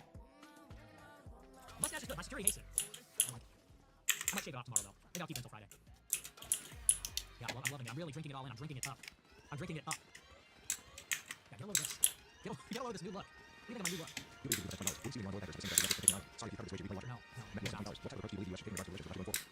really nothing we can do. I mean, I think we should have a cooperative relationship with Russia, but this Ukraine war permanently sabotaged that. I don't know how we're getting out of this. Well, ultimately, we just got to cut Ukraine off. We just got to tell them to go over. They just cut it off. But I don't think we can do that. Most amazing Catholic April Fool's joke. April Fools! I'm not converting to Orthodoxy, I'm Catholic. That's like my best Catholic joke. Best traditional Catholic joke. Funniest traditional Catholic. I'm announcing my conversion to Protestantism. Wait, yes. Oh my goodness, stop. Stop. If I pray to the patron saint of jokes, then you're kidding. I pray to the patron saint of April Fools, but that's a joke. Oh, you're so funny. Stop. Well, technically it's a venial sin to do sarcasm, but it's April Fools. I suppose I'll give you a dispensation. Very good, fine, Seth. Goodness gracious. Catholics are out of control. The Catholics are off the rails. Too funny. Goodness. My goodness. That's good. That's kind of fun. The Sneeko thing is crazy. What? This guy goes in every day on racism, white supremacy, Christianity. You clap back. Literally, yesterday, he's like gloating about Haiti winning the third World Cup. Like, is it me? Chat, is it me? Am I the asshole? Am I the bad guy? I have to go to Claude. Do you know that I go to Claude and I'm like, am I the bad guy? Like, here's what I said. Like, am I the bad guy? Yesterday, Sneeko is literally rage baiting the fucking shit out of me. He's going, oh, Italy lost. Spaghetti, Mamma Mia, 81. Rome, take that. You're gonna be crying at home. Okay, so that's fine. And then I come on the show and I clap back even harder and he goes, you know, he wouldn't say that. If you really love me, he wouldn't say that. Holy crap, it's actually the most fragile race. Maybe Sneeko is whack because nigga's fragile. Nigga's fragile. Niggas is fragile as hell. That's crazy because he literally rage baited me all yesterday. Italy lost the World Cup, take that, 81, Mamma Mia won, Rome. And then I go on the show and I clap back. You know, if you really love me, you would never say that. If you love me, you wouldn't say those things. Every day you make fun of my religion. Every day you make fun of my religion. That's a Jew coming out. That's a Hungarian Jew. Then why aren't they strike you? I guess Rome is out of the playoffs. I guess Rome is out of the World Cup. Should have destroyed the temple. Should have destroyed the rail. And then I say some shit back. If you really love me, you would have never said that. What did I ever do to you? You attack my religion, you attack my people, you attack my tribe. What kind of person are you? What kind of friend would ever say such a thing? You're horrible. You're horrible. You want another Holocaust. It's like, holy Jew. Shapeshifter. What's his real name? What's his real name? Is Sneeko even your real name? Okay, is that just a stage name? What's your real name, Jew? It's jokes. I love even if Sneeko doesn't love me, I love him still. We're just having a little test. Maybe he's having a bad day. Maybe he's having a bad day. I'm not trying to make it worse. It's a little banter between the bros. It's not that serious. It's not that deep. Maybe I'm the problem. No. Maybe it's me. Maybe I'm. You tell me. It's all these. I'm an emotional wreck. My social life is a disaster. Maybe I'm the problem. Maybe I'm like Taylor Swift, anti-hero. No. We like Sneeko. Oh no. First of all, whoever made it. Who's gonna make like one of the most autistic person ever? Bad idea. Did you dress up as a Nazi on Halloween in a bar? No. Don't get fired from your job. How's that? Here's an idea. Don't get fired from your job. Yeah, it is. No, come on. I like Sneeko. Who's he with? What did he say? I didn't see this. What did he say? I don't see him on Google. Send me the link. Some of the leftists, they like me. Why wouldn't they? It's not right. That's bad. That's bait. That's total bait. That's total bait. Yeah, can you? Can you do that? Can you get some self-control, fat ass? Thank you for the big super chat. There's no excuse to be fat. It's 2026. It's so easy. It's so easy not to be fat. You know what I ate today so far? I had a bowl of oatmeal, and I had 4 chicken tenders from Chick-fil-A. End of list. That's the type of shit I'm on. That's what I do. Yeah. Great to see everybody come together. It was cool. It was a cool moment. I'm not sure. That's a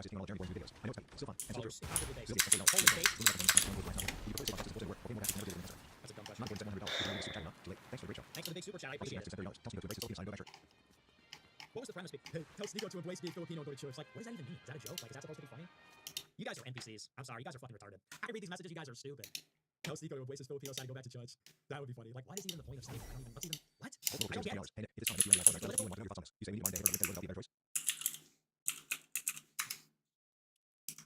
We gotta just. Okay, let's just. Yeah, very good. Yes, very good. Hold on. That's none of your business.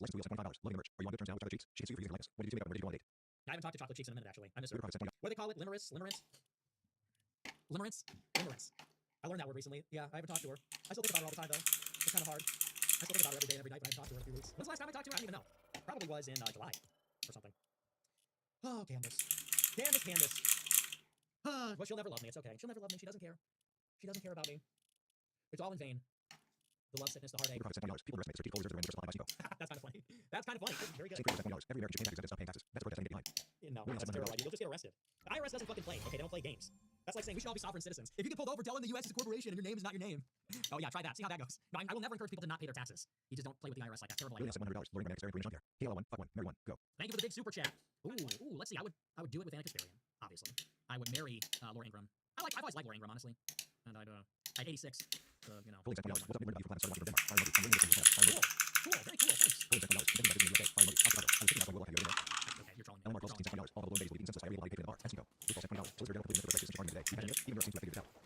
Yeah, it was terrible. They're gonna lose. They're like they lose on everything, and now they lose. I'm a Christian. Oh, you're so stupid. I get it. You're a Mohammedan. No, it is not. He follows Muhammad, obviously. And it's, that doesn't even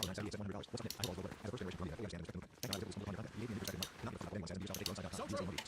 Honestly, people think the message of the show is like fuck Jews or something. The message of the show is be yourself. That's the real message of my show is be yourself. Be yourself. Take your own side. Be your own advocate. And be hot. I'm glad to hear that. Thanks for the big super chat. So true. If you're a fan of me, you're not a fan of me. You're a fan of yourself. Thank you for the big super chat. Oh, fellow old hat, huh? Fellow old guy. I'm pretty old too. Yeah. I know it's crazy.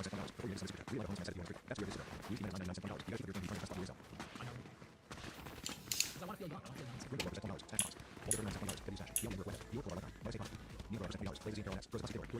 I think lazy and heroin S. Very good. Thank you for the big super chat. Very funny.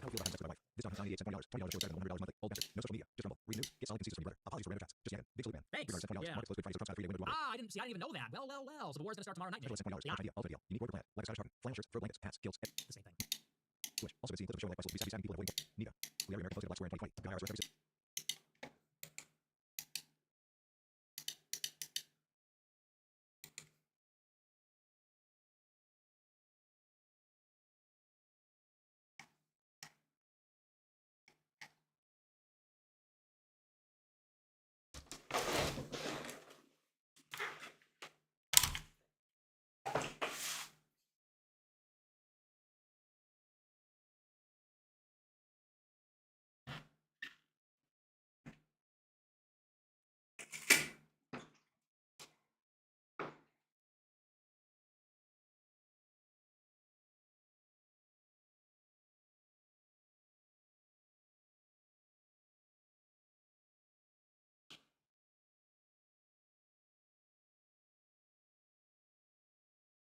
Plans and break the teeth of the ungodly.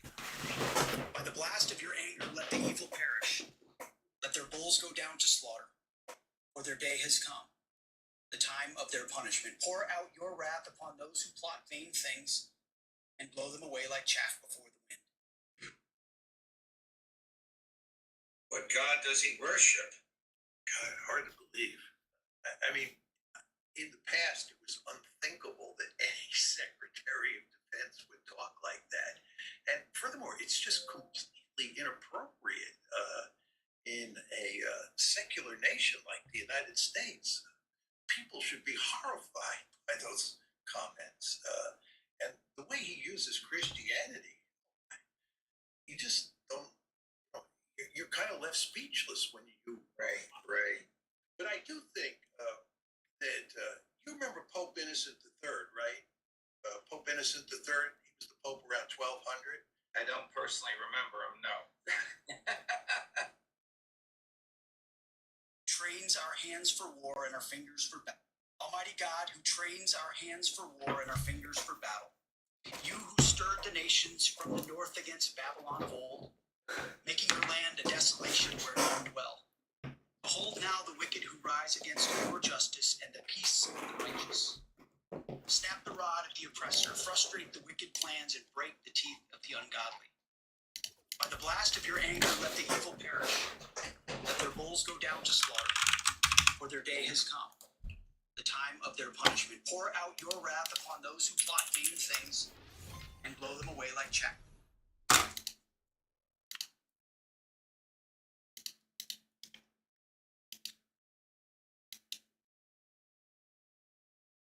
Try to steadfast people, you could. Christians and Jews live together. Penalty applied to one group of people, but not to another. So only Palestinian prisoners are subject to the death penalty, something that Jewish prisoners in Israel are not subject to. What comparisons can we make between Nazi Germany and the Israeli terrorists today? Well, Ben Gvir literally cracked open a bottle of champagne on the parliament floor and was passing around the goods.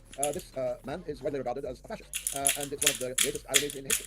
I was born in the shadow of the Second World War. The pictures of the Holocaust, the foul nature of Nazism, of fascism, was something that informed my whole life. And now we are seeing, only 80 years later, we are seeing an echo of what happened to the Jews in occupied Europe. What is Gaza but the Warsaw Ghetto? What is the destruction of houses, virtually every house in the Gaza Strip, but the raising of the Warsaw Ghetto? What is this one nation death penalty but an echo of the Nazi-era laws which punished Jews and punished non-Jewish Germans so very differently? Day after day, we see the Jews behaving like the Nazis and the Palestinians behaving like the hunted, reviled, subhumanized Jews of the Nazi era. So, I mean, irony doesn't really live up to such double standards. We need a stronger word for irony. I just can't think of one. This is a grotesque monstrosity that the people who suffered so much are now making another people suffer so much, and that people, the Palestinian people, did nothing to them, ever. Palestinian Arabs, Muslims, Christians, and Jews live together in perfect harmony in Jerusalem and in the Holy Land until the emergence of this foul ideology of Zionism, which has so many comparisons with the ideology of fascism itself. In your history and politics, it seems like very successful at gaining a populist movement from both sides. A lot of people like Stephen Jackson Lennon, Tommy Robinson, Epstein Associate, he will try to alienate Muslims, but from what I've read, it seems like you have an appeal with so many white voters, white Christian voters that want to put Britain first, and also with the growing Muslim population in the UK. Have you, I'm sure you've already spelled out how much pushback you face for the counterterrorism, but how can you describe this movement, your history in the Workers' Party and your appeal to different demographics in the UK? Well, it's not easy, of course. It's a very simple task to sell racism or hatred of a particular group to an electorate that has been systematically confused and misled all of their lives. And that's what people like Robinson, I don't know the mention his name, but you have, I will. That's what they do. They feed on a legitimate anger amongst the British population, how miserable their lives are, how miserable their outlook is, how miserable their future appears to be. And they seek to blame it on the other. Blame it on Johnny Foreman. Blame it on that guy that's a little bit darker than you. Blame it on that guy that prays differently to you or eats different food to you. And by the way, that's exactly what happened in the early part of the 20th century in relation to Jewish immigration. Fleeing pogroms in Russia and in Eastern Europe, many Jews ended in Britain and were subjected to exactly the same kind of scapegoating. Now, it's Muslims. Earlier in my life, by the way, it was Irish. I am half Scottish, half Irish. And the Irish part of me had some difficult times in my own life, but far more difficult times in the life of many other Irish people. So it's easy to blame the black guy, the Irish guy, the Muslim guy. It's easy to feast like a vulture on that and gain certain political traction. But we, in the Workers' Party, we say we all have different identities. I support Celtic, you support Rangers. I support Manchester United, you support Celtic. I'm a Catholic, you're a Protestant. I'm brown or black, you're white or pink. We've all got different identifications. Are fixated upon. By the way, I think Trump is a beast, and what he said was horrific. But an American influencer, because they're humans living. I don't know which parts he's visiting, but you'll regard him as a bit of a Mr. B. But he's a supporter of Mamdani. But he did show that another world is possible. And job as the union. To Trump's credit, he was opposed to the Iraq War, and for all the reasons that he's now reversed in relation to the Iran War, as opposed to the television channels, the same political class. You summed up perfectly. That's exactly where we are now. Only one letter of a difference, as Donald Trump clumsily put it just the other day. It's all the same commentators. We deliberately put ISIS and Al-Qaeda into power in Syria because we hated the regime, but even more with those knives, as long as they can be used against our official enemies. And that's what we did in Syria. What we did in Iraq, knives, as long as that are telling us all the things about Iran that they previously told us about Iraq. Television channels. From a war that you supported, it is destruction. Every country has the right to a border. If it doesn't have a border, it isn't a country. And if it has a border, it has to protect it. It can't just allow anybody to come into its cross its border, into its territory. You have to know who. You have to know why people are coming into your country. So we take a position very different to Farage and Robinson and so on. And for the reason you alluded, that these people support the wars that create the flows of refugees in the first place. Robinson is a massive supporter of Israel. So is Farage. Both of them support the current war on Iran. How many refugees do you think are going to end up in Western Europe from the human flows of misery that are going to result from mass killing and destruction on this scale? And then you're going to blame the refugee when the refugee fled from a war that you supported? It is monstrous as a piece of hypocrisy, but it doesn't stop them. They don't even blush. Ben Gvir said in the BB Files documentary that Tucker Carlson just published, he said himself when asked, what are you going to do about all these people in Palestine? Ben Gvir says, well, you're a passing space, just send them to Europe. So the people that are supporting Israel are the ones responsible for the mass migration, but they don't take the real responsibility. I saw many moments, I think, where you gained a lot of credibility, especially in America, is your opposition to the war in Iraq. How would you describe the English involvement in this war, and what comparisons can we make to Iran war right now? Because I'm younger and I grew up during the Iraq war, where the lies of weapons of mass destruction were spread every day. There was all propaganda about how backwards they were. Then we found out that a million people in Iraq were killed for no reason, that there were no weapons of mass destruction, and we're repeating this mistake to a T right now with Iran. And I'm getting deja vu. It feels like I am in a Twilight Zone hearing the same propaganda repeated without people seeming to be aware of it. Is this a repeat of Iran war? You summed up perfectly. That's exactly where we are now. Only one letter of a difference, as Donald Trump clumsily put it just the other day. It's all the same commentators, the same newspapers, the same television channels, the same political class that are telling us all the things about Iran that they previously told us about Iraq, and which most of them, not least Donald Trump, called out as lies at the time. To Trump's credit, he was opposed to the Iraq war, and for all the reasons that he's now reversed in relation to the Iran war. And I was one of the leaders of the movement against the war in Iraq, and everything that we said turned out to be true, and everything that our enemies said turned out to be lies. But the liars just kept on lying about one country after another. They invented new Hitlers all along the way and tried to persuade us that we must go to war, or at least support terrorism in their countries. Support even Al-Qaeda, support even ISIS, the more extreme breakaway. Although some people straddle both these organizations. One of them was warmly welcomed in Downing Street yesterday and earlier in the White House. In fact, Trump sprayed him with Trump perfume. He was the former deputy leader of Al-Qaeda who became the deputy leader of ISIS. And now he's the president of Syria.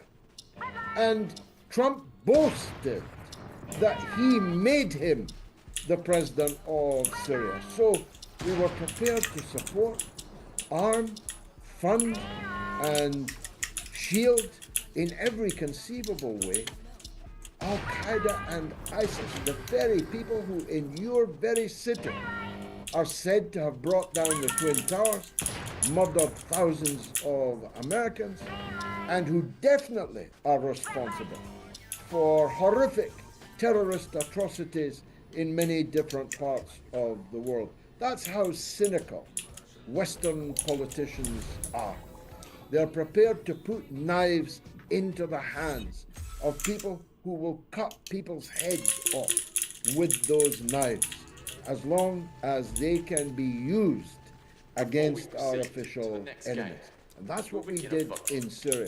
What we did in Iraq could scarcely have been worse. But in terms of morality, Syria was something even more shameful. We deliberately put ISIS and Al-Qaeda into power in Syria because we hated the regime that was there, because it was a Russian ally, because it would not make peace with Israel, because it had friendly relations with Iran. It was all part of one big geopolitical jigsaw, and this piece had to be removed and replaced with that piece. It's time does not permit us to go into all the depths of the cynicism of Western politicians, but I hope I've given a flavor of it. Right, and we can see that ISIS attacked so many countries in the Middle East, but ironically they never attacked Israel. And now we understand more that so many of these groups that were used to spread propaganda about Muslims and say that they're all terrorists, they were all directly CIA and Mossad funded. The Epstein files reveal this, and again you can see the leaders of the free world bragging about it on stage, that they are the ones responsible for changing this regime. What do you think holds back so many people from understanding this issue? Why is Trump able to get away with this, and how do you think people can wake up to what's really happening? Well, again, you're absolutely right. You could just speak to camera. You don't need me. The weapons of mass destruction that never were in Iraq was the reason, the casus belli, for a war which killed 1 million people and sent fanatic extremism cascading around the world in the form of Al-Qaeda, in the form of ISIS. In Iran, it's a non-existent nuclear weapons program. Iran doesn't have nuclear weapons. If they did have nuclear weapons, America and Israel would not be attacking them right now for fear of those nuclear weapons. They have a religious fatwa against nuclear weapons. I've said for many years, when you've got two nuclear armed powers, Israel and the United States, trying to destroy you, it's pretty foolish of you not to have a nuclear weapon if you can build one, as the Iranians plainly could. But they won't, they don't, they haven't. And yet these two hoaxes have run side by side. You invade Iraq on weapons of mass destruction that didn't exist, and you're invading Iran on nuclear weapons which don't exist. It's partly the still hegemonic power of mass media. So many people are watching your show. So many people are watching my show. So many people are watching shows like ours. But the great majority of people are still watching the mainstream media. They're still reading the mainstream media. They're still reading the New York Post, which is a propaganda rag of dubious provenance. Now, as long as that is the case, we are becoming more and more powerful. No doubt. That's why they attack us, why they accuse us, and so on. But we're a long way from being powerful enough to be able to deny them the manufactured consent that they are able to get through the mass media. And as Bob Dylan said, money doesn't talk, it swears. This guy, I forget his name, who's just bought CBS, he's about to buy CNN. Yeah, that's him. This is money swearing. They're openly telling you, just so we can stop the rot, stop the flight of support from Israel and for war, we are going to buy your media and sack anybody that won't toe the line. And that's what they've already done at CBS. That's what Hegseth boasted they were going to do at CNN when they get their hands on it. So we have to strain harder to build our audiences, to sharpen our wits, sharpen our argument, so that one by one we win the people. And the people we need to win most are not people my age, but people your age, the people that you're talking to. And I'm talking to thanks to you right now. Thank you. And unfortunately, so many of the boomers, I'm sure you know, are just, it's a perfect example of you can't teach an old dog new tricks. They eat up that evangelical slop. It just seems pretty much hopeless. Not to be, all doom and gloom, but the majority of the boomer class are never going to learn. That's the reality. It's interesting that you point out Hegseth, he just bragged and said that he wants to listen to the Bible and media so that they can keep pushing the propaganda in a country where we boast about having free speech. You mentioned New York Post. I just did an interview with them 3 hours ago, and this is a mainstream publication that has pushed the same thing of more policing people like me, while also aligning with that same genocidal state that we have right now, the 4K evidence of them committing a genocide. And you're right, it is Gen Z that's going to have to make a change. You have a lot of success in your career of garnering a populist movement, which is what Trump was successful in. In 2015, 2016, after they rigged the election, the DNC against Bernie Sanders, I became a Trump supporter because I wanted an outsider, and I did believe that he was going to drain the swamp and all the lies that he pushed. What success have you found in your career at garnering a populist movement, and how can the future emulate your success? Well, I think you've got to go with the grain of your own country, your own society. There's no point in telling the people you're asking to vote for you that you actually hate them, that you consider them deplorable, that you hate their filthy habits. You have to be a part of the country you're in. You can't live in an imagined country, at an imaginary time sometime in the future, when all rough edges have been smoothed over. So you have to talk the language that your own people talk. You have to know the culture that your own people have. You mustn't allow yourself to be the Algonquin, the round table of superior people. You have to base yourself amongst the masses. They must be the water in which you swim. And that's a mistake that many, many people who call themselves liberals, call themselves left, have made. It's not one that I have ever made. As it happens, I have very similar views on God, on marriage, on children, on law and order, on drugs and so on, as the great majority of my compatriots do. So I don't suffer from that weakness. And then you've got to tell people the truth. You've got to believe in it for a start, so people can easily unmask the charlatan who's saying what he thinks people want to hear rather than what he believes, and he has to say it in the best and sharpest possible way, and in the fewest number of words, because some people talk a very great deal and say nothing. And if you can do that, you can begin incrementally to gain ground. And that's what we have been doing. I told you earlier I've been 7 times elected to Parliament, but only 4 of those times were in the mainstream political scenes. Tony Blair expelled me after 36 years of membership from the Labour Party while I was a sitting Labour member of Parliament. So I stood against them, and I won. I stood against them a second time, and I won again. I stood against them a third time, and I won again. So I've been doing something right. And if you check the local election results next month in May, you'll find advances, still further advances, made by the Workers' Party of Britain. Because, as I said to you, we're socialists, but we're not liberals. We want a socialism for the people, common sense socialism. Look at gas, for example. Gas is 6 times more expensive than it was 4 years ago. People can't afford to heat their own houses. They're sitting in their own sitting room wearing coats because they can't afford to heat their houses. While the gas company is making 5 times more profit than it did 4 years ago. So we say, we'll take that, thanks very much. We'll take ownership of the gas, and we'll ensure that the profit goes back to the people. Same for water. God sends water teeming to the ground in my country. There are parts of my country where it never stops raining. But private individuals then own that water, and they sell it to you. The water that God gave us in abundance. And if you can't afford to buy it, you won't get it. So that's what I mean by socialism. Where it is better for the public good to have the country in control, rather than private individuals, your Ellisons, your Lutniks, your pirates and brigands in the Trump circle. Well, let's do it. Let's have the courage of our convictions. And if you sell my ideology to the masses in this way well enough, eventually you're going to surmount the negative, hostile propaganda that people have been treated to all of their lives. I think you're the first one to really start out correctly, because there are a lot of proper arguments for your idea of socialism, but so many people in America, they have a clouded judgment because they often associate it. You make the distinction between leftism and socialism, right? So many of these people that report these values are also waving transgender flags at the parades. And we don't hate people, we understand that this is a harmful ideology with a high suicide rate. And so they conflate the two and they think that you're a crazy, woke liberal with blue hair and stuff. They don't want to hear these ideas. But the idea of free healthcare and free education, this is something that the average American should look towards, especially when there's $94,000 in debt for the average member in Gen Z. The likelihood that you can own a home or be married at the age of 30 is 10% in Gen Z, but for the boomer generation, it was over 50%. You see people like Mehdi Hassan, who also, he's Muslim, but he does align with a lot of this liberal ideology, and maybe that's why you make a distinction between yourself and Mamdani, so it is important to make that distinction. Right now in the UK, you see also a major separation between people like yourself and Piers Morgan, or Louis Theroux recently just did a documentary on the Manosphere. And the shifting in American culture is very similar to the British culture separation. I think in a lot of ways we have an overlap to people like Roger Waters and Pink Floyd, who have been very critical of that same regime. Where do you see England going right now if the culture shift is super similar to the culture shift we see in America? It is increasingly similar and in some respects identical. And again, if you don't mind me saying, it was you that exported it to us. As the Red Hot Chili Peppers once said, Californication. We have been Californicated in British culture. All this liberal claptrap came from across the Atlantic, and I, in my long political life, saw it happen. But to be clear, I have no hatred for anyone on the basis of their sexual orientation. I treat people as they would like to be treated. I care not a whit who people sleep with, as long as it's consensual and legal. But I don't want it, no pun intended, run down the throat of the rest of us. I don't want my children in school. Thankfully, there are schools in a place where such a thing would never happen nowadays. But I don't want my children to be prematurely sexualized. I don't want them taught that some things are right when I think they're wrong. They're my children, not the state's children, not the school's children. So these objections to the culture that I am making right now are shared by the vast majority of people, you know. I mean, it's abating a bit now, but what I call transmania was only a couple of years ago in Britain. Literally a mania that was sweeping every institution in the country, so that the word woman disappeared along with the rights that were long fought for by women. Now, I don't care if John wants to be called G, but I'm not going to agree to him changing in the swimming pool in front of my daughters. I have 3 daughters and 4 granddaughters, and they have the right to women's spaces. They have the right not to get changed in the swimming pool or in the gym with a guy with a swinging dick who identifies as Jean, but is obviously John. Most people agree with me on that. So the Liberals can call me a Nazi for saying what I've just said, and they will. But the great majority of my compatriots agree with me on that. A girl in athletics or in the boxing ring has the right to compete against and fight another girl. Not a guy that's identifying as a girl, who knocks her out the ring with the first punch, who beats her in the 100 yards by 10 clear yards. That's not fair. Women have rights. They were long struggled for and hard won. And we, in our part of the political spectrum, will always support the rights of women rather than the rights of men who are identifying as women. What's wrong with that? Is the question I ask. What's wrong with that? The vast majority of people say, as you just said, nothing at all. But again, these are such minor issues that should be massively understood by people, but we get sidetracked by cultural war division, and obviously supplanted by the same people promoting genocide. On a major scale, what we should be concerned about is this war. And it seems like a lot of people are still looking away, still unaware. Where do you see this going? What is the outcome? You said this is the sunset of American empire. Is this going to be the end of Western civilization leading the world in terms of rhetoric and economy? Well, as Mr. Gandhi, the Indian independence leader, said when asked by an American journalist what he thought about Western civilization, Mr. Gandhi replied, yes, I think that would be a very good idea. So when I hear the words Western civilization, I always recall that anecdote. We have been responsible for 500 years of the occupation of other people's lands, of the enslavement of millions of people, of the ruin and grand larceny of other people's wealth. You know, the British took 3 trillion pounds of the wealth of the people of India, just one part of our once vast empire. We owe them 3 trillion pounds sterling, which is a debt which will never be paid, of course. The reality is, Western civilization was never very civilized. In Europe, we tore each other apart in war, some of which lasted 100 years. Not joking. There was a war called the 100-Year War. The First World War was the most atrocious, meaningless, wasteful war that was ever waged, and destroyed a whole generation, and therefore robbed us of subsequent generations of European people. So European civilization was never great, even for the Europeans. Never mind for the people that we visited. But it's over now. The sun has risen in the east. If I could take you to where I go in Shanghai, your jaw would drop, your mouth would be open at the incredible achievements of China in just 40 years. Shanghai, Beijing, but Shanghai in particular, and though there are many other cities in the first tier that are like science fiction, the levels of achievement. The sun has risen in the east. Now we have a choice. We could have made nice with the people who are basking in that sunshine, offered them goods and services that we can still make. We can make good things. China can't make the Ford Mustang, not yet, at least. Can't make the Rolls Royce, not yet, at least. And our intellectual, cultural greatness. China hasn't produced the Beatles, not yet. We could have made nice with the Eurasian landmass of Russia and China and benefited from their economic success. But no, our idiot rulers decided to make war on economic war, tariff war, trade war, terrorism war, subversion war against the places where the sun has risen. And therefore we could have benefited from, and they could have benefited from, a friendly relationship to us. But that would have, or 2 salary checks on this question. So Iran is showing that it is winning. Trump cannot now possibly prevail. He can continue to kill, but he cannot occupy Iran. And as long as he continues to kill, Iran has the means of killing them back.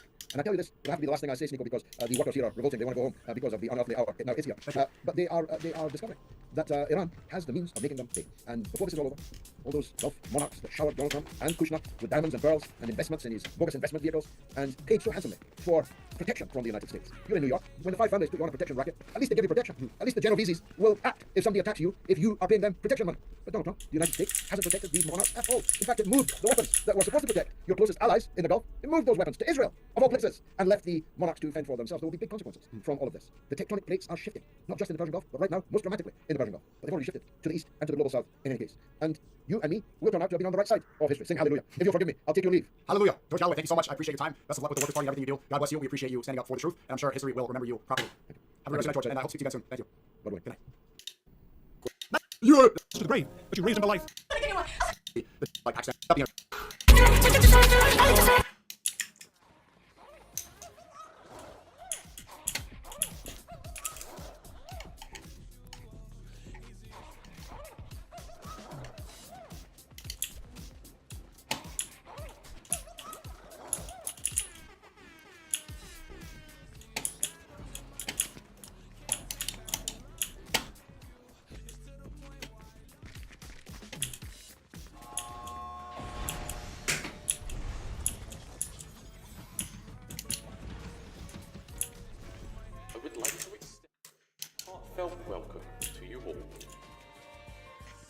day, you'll participate in several games. The winner of all games will receive a prize.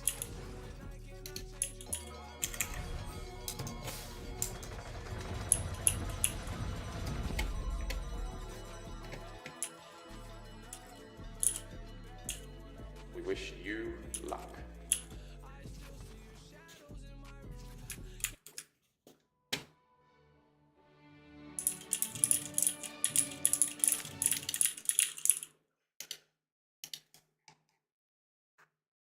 They're coming after us like.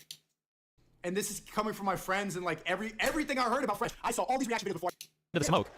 And they win the continuing to try and keep this flawless game going. Oh. That was just like a random shot. That was a random.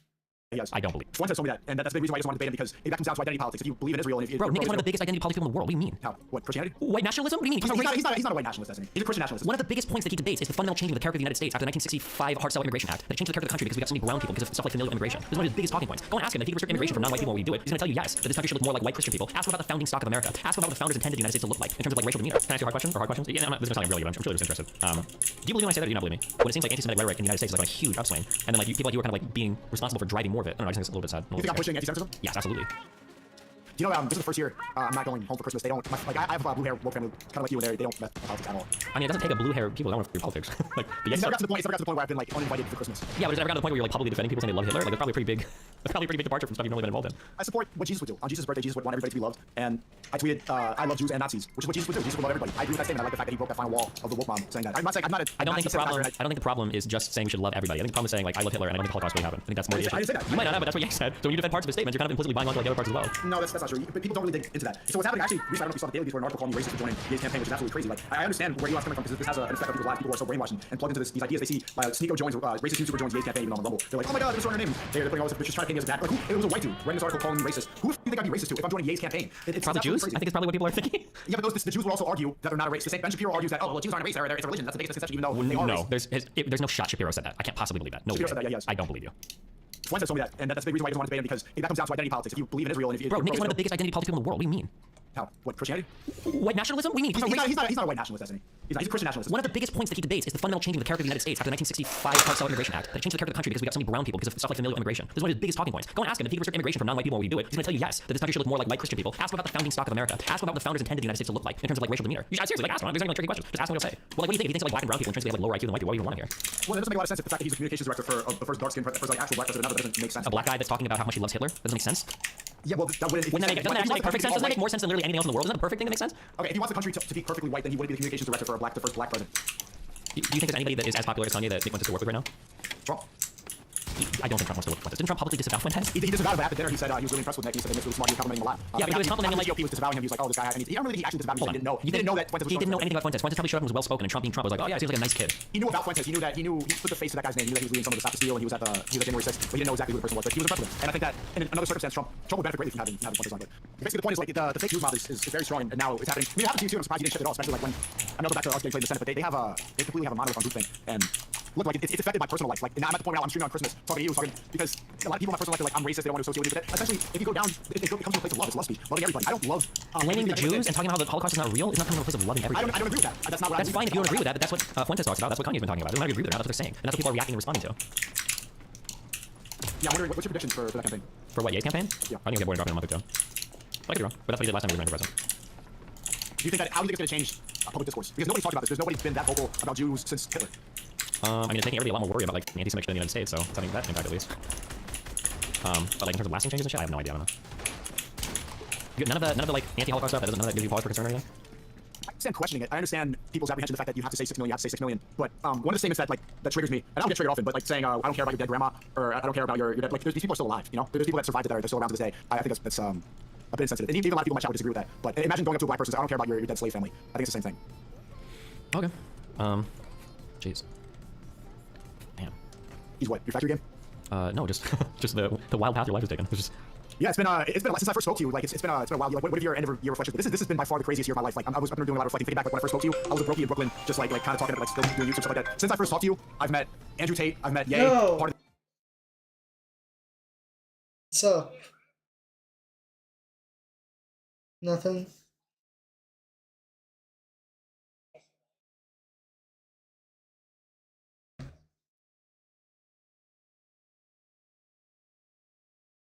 like every ball.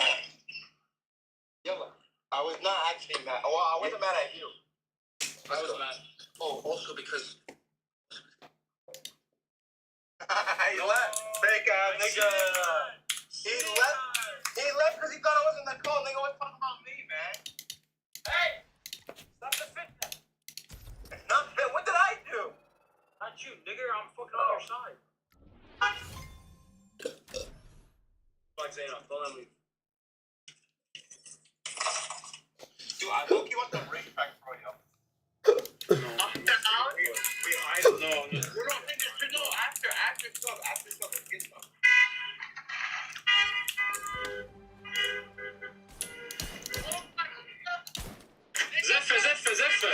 Zephyr to subway. Wait, say, where you going? Wait, subway. Wait for me.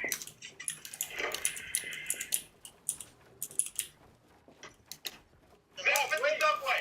Shabab, wait. Oh my God. Roll up. They're coming. Roll up. Who's coming? Hey, Shabab, wait. Hurry up. Hey, wait. Roll up. Roll up. Last one, right? Camera's not behind us, right? Yeah. Wait! We're all here, shit. Wait, everyone's here? Everyone's here. I'm behind us. I'm coming. Nigga, why is they trying to keep throwing me a group leader? Wait! Hey, where we going? Where we go? Let's take a daytime drive. Let me know. Wait, who wants to go to the beach? Who wants to ride to the beach? Let me know. Let me know. Wait! Let me know. Dude, what is going on? The hell are you guys at? Balling! Slow down. Wait, he's not on. Stand out, Jim. I just turn it. Wait, did y'all take a left? Or a right? Left! Wait! You have to step behind. Let's take the cameras. No way! Okay, everyone's the camera! Nicholas Kane! I thought I was the last one. Wait, I think I'm Vincent! Wait, nigga! I think let's wait for him! Take a left, dude. Take a left! You're gonna pull us over in Harahan, bro. Yeah, that's true. We should. We'll be fine. Listen. Far behind us. No, zero chance that's going on. That's not me! I'm coming! The other guy's going. Zane, get out there. Why are you blocking both lanes? Zane's not even saying something. Get off to the side. Zane, you stupid. Get in front of me. Zane, time drive. Let me know. Zane's a jigger. Zane's actually a jigger. Zane's a jigger. Let's go to the right. What? What's the right? Zane's not in this call. I know. He left. Because he was talking about me. He realized I was going to call and then he left the call. Nigga, why did he push the left? Let me know. No! Come on! Yo, I've been next to me, bro. Get the fuck out. Zane is throwing so hard right now. Dude, Zane's on the shot. And there's another car behind. Niggas, they need to get out of the way. Oh my God. I'm scared. It's not a late night ride. Bro, Zane, what are you doing? Get in the right lane. Zane, go. Dude, he's actually such a bitch. He just wanted to get in front of the whole time. Literally. He's gonna get in front of him. I'm just next to him. That's why. Oh, another car. Come on, get in the line. Come on. I will lead the way.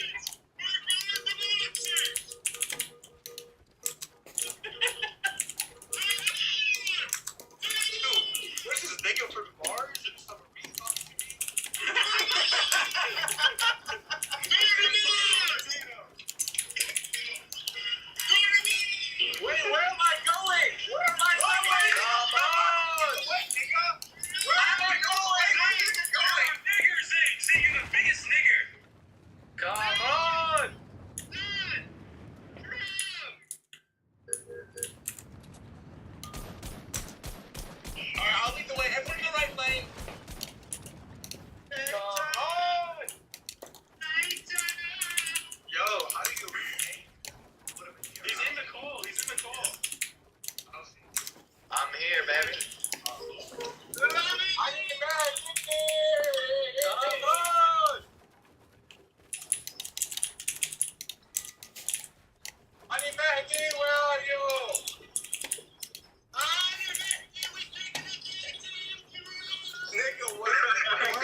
Late night drive.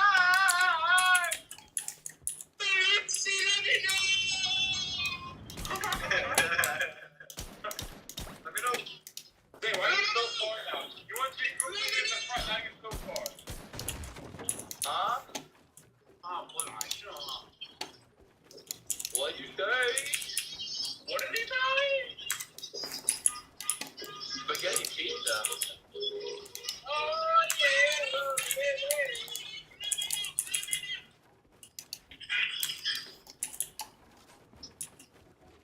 Vape on, vape on, vape on.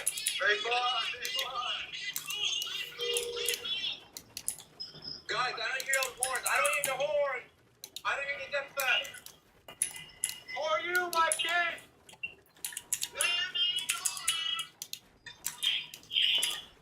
Nigga, we're about to end up with a local food. Caravan of young Arabs. Carrying Hamas weapons.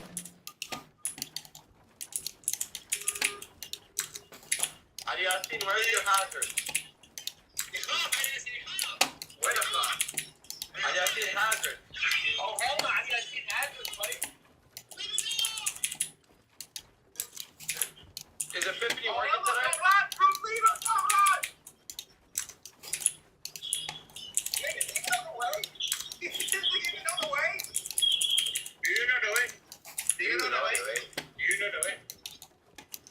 Oh no! No! Go! Go! Go! Sure, go! Go! Go! How'd he go? Oh my god! How'd he go? I just fucking nigga. Ah! Nigga! Oh my god! How'd he go?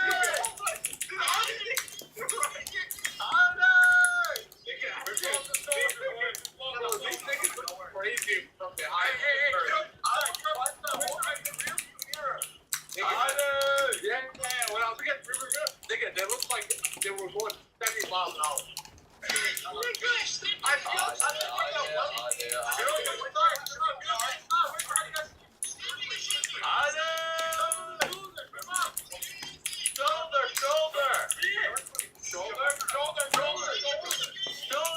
Shoulder. Is this thing selling gas for you? Where? In front of me. Oh, shit.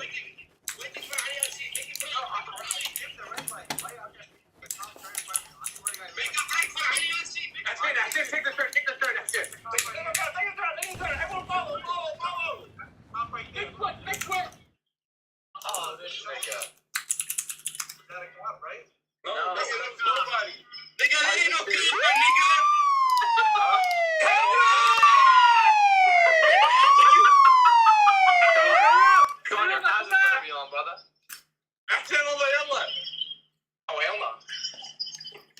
Where did you go?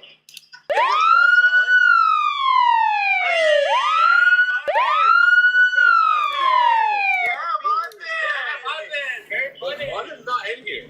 I know. Whoever did it. Where are we going? Nigga, don't worry about it. Ron literally just did a regime change and dethroned me. Who took a right into the neighborhood? Me? Take a right right here. You got scared of the cops and you're so cop. That guy, he looked like a cop one way. It was an SUV. It looked like I had lights and everything. I'm pretty sure it was. So you were like, where that? How did y'all do that? Is that water? Nigga, that shit ain't real gas, man. That shit ain't real gas, man. $2.19. Nigga, I'm flying. This thing is crazy. How do you see that? It's the cop, nigga. That is the cop. Yeah, and...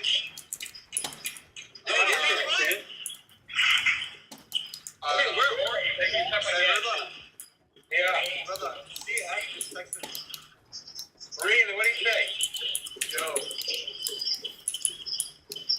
Huh? It just said go. Yo. Who said go? Who's DF? DF. Huh? DF. Oh. Check it out. Who? Okay, stop the phone. I'm flying. Andy Fuentes.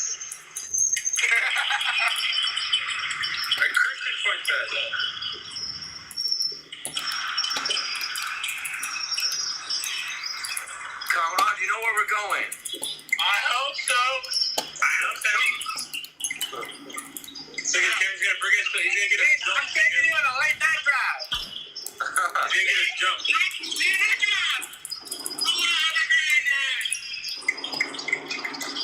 We're gonna have a great night. Where you at? I'm gonna have a great night. Come on, we're having a great night. I need to see why your heads are going on. Alright, it's on now. My bad. Thanks. Yo, Zane, did you pay for soccer? Yeah.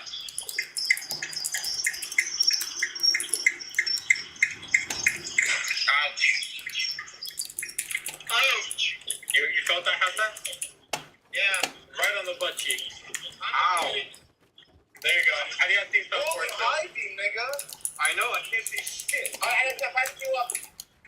Alright, go ahead. Hassa, don't let that nigga pass you up, Hassa. Niggas, Kamran's gonna take us to nowhere. I'm taking a late night drive with Kamran. That's what I'm gonna do. Tell him I need gas. You'll make it. You'll make it.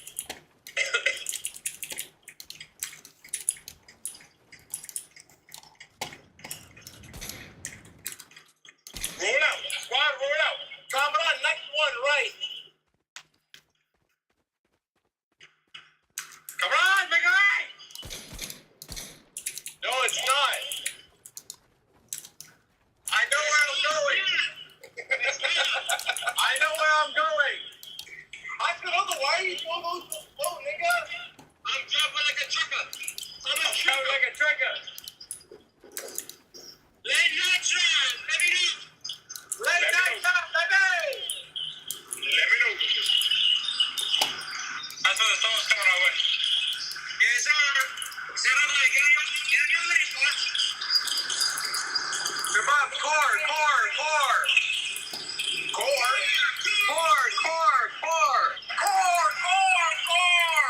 core. Late night drive, let me know. Right. Make it right. Kamran, no se ve. See, he's such an idiot. Hey, houses. This is bad. I'm adrenaline honking. Whose fault is this? Boy, I don't know. It's real. Let me know. Take that drive, baby. It's their fault for living here. For real. They live by the club. Nigga, what do you want us to do? By the club. Wait, why is Subway our club? Because why not? I like it a lot.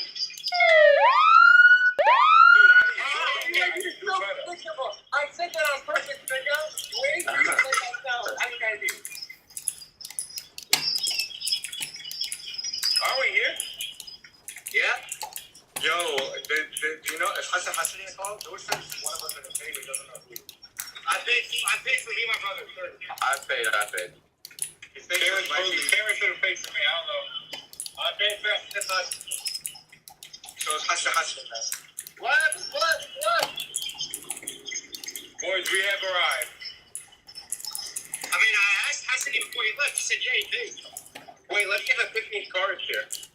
The truck. Yeah, the dark blue. No, it's gray. It's like a gray truck. No, it's like a 7. Let him know we're here. Let him know. It's popping. Filipino's popping tonight.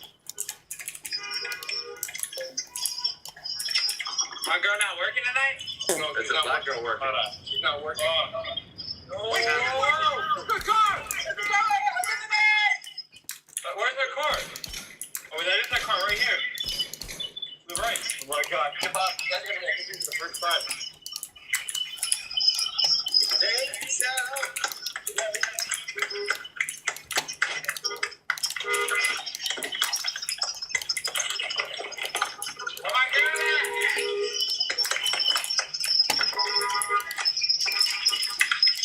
Dude, this lady's outside. Look at it. Alright, let's go. Roll out. Hold on.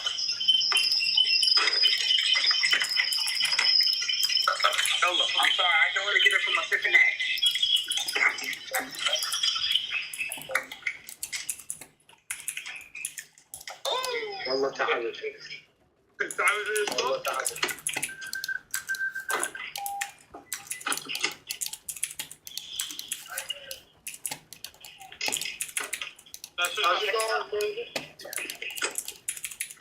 Oh my god. Oh my god. One thing. I sent you here. What? Yeah, he said he was coming. Oh, what? He's on the ride. Where's the Epiphany? Dude. I think I want 18. Alright. I'm still talking. Oh, I'm sick.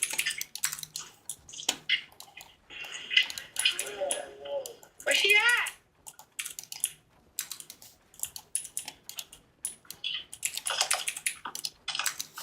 Where my girl at? We was getting litty.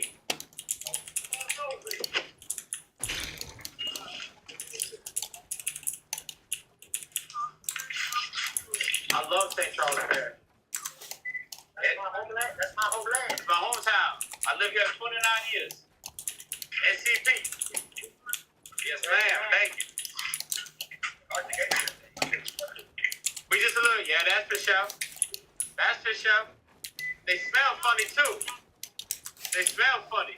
You can smell it. You can smell them coming. They got a stench on them. I didn't see that. This shit will get you out with this. Look, they got an extra. Where my girl at? Where my girl at? Tiffany not here? No. You better?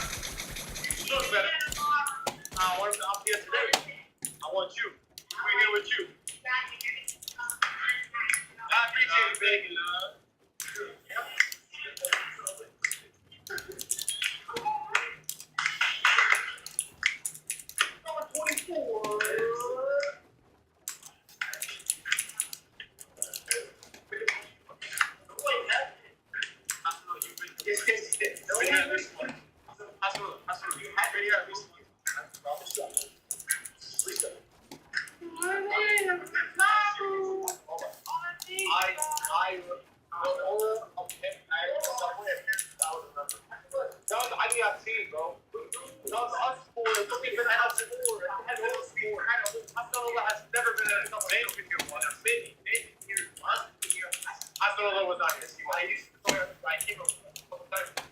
It's been a while. Oh, hell no. It's been a busy.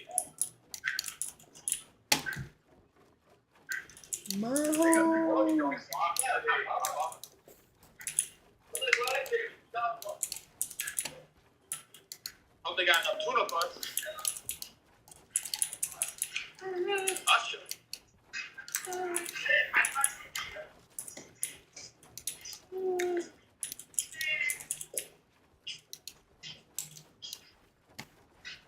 What's up? I'll see you, baby. My shadow.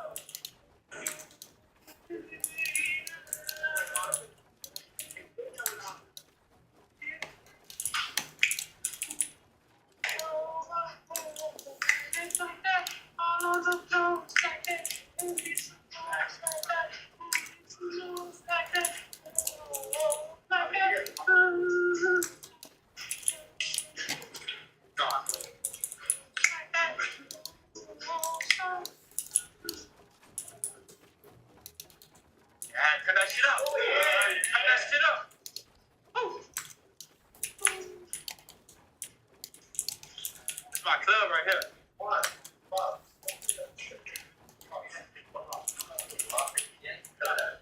Just set that first. Just set that first. Set that first. Don't say that. Don't say that.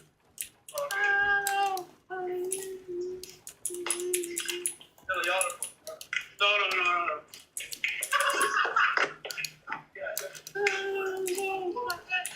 I work with 40.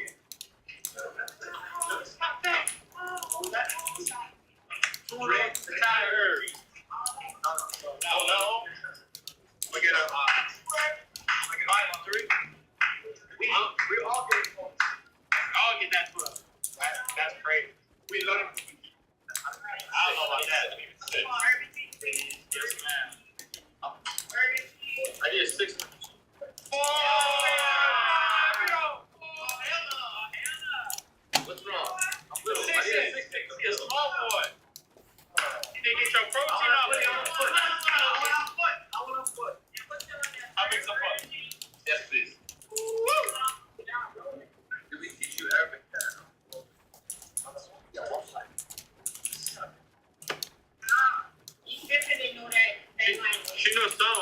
a little bit. I know you brand new. We gotta roll you in. We gotta roll you in.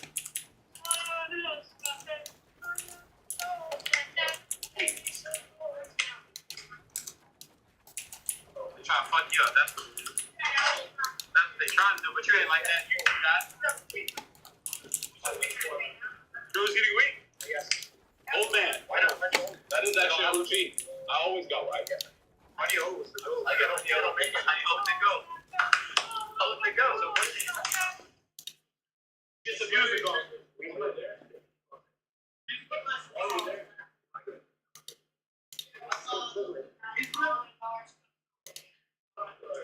I'll take one. Thank you. One more. This coming. Yes, ma'am. No, it was fine. First one. Who was the first one? Cheddar. He got cheddar. Where you going? I'm gonna get cheddar first. Strong arm? Yeah. Cheddar? Yeah. You know what? I'm gonna get cheddar too. Make it easy for you. I'm on the plus. Got 5 points. That's for like solid. I'll take a shot. I'm gonna get some lighting. Yes, ma'am. I get a little bit more cheese on it. Thank you, love.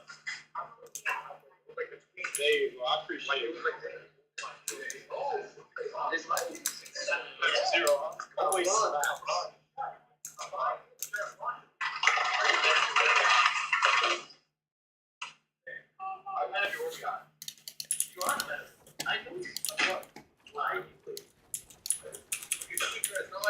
I'll do like what? 30? What's 32? HP. No, I have not a minute. You've been secretly watching. I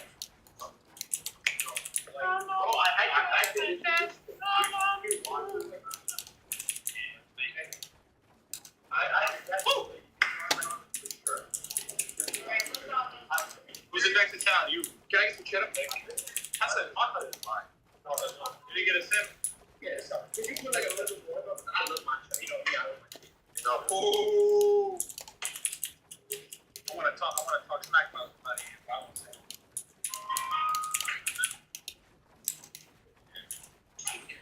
The best we did.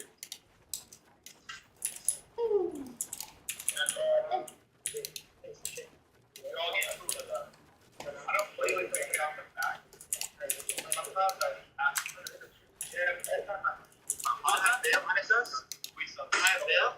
That's why I get scared of getting next. Yeah, but like, yeah, I'm gonna shoot.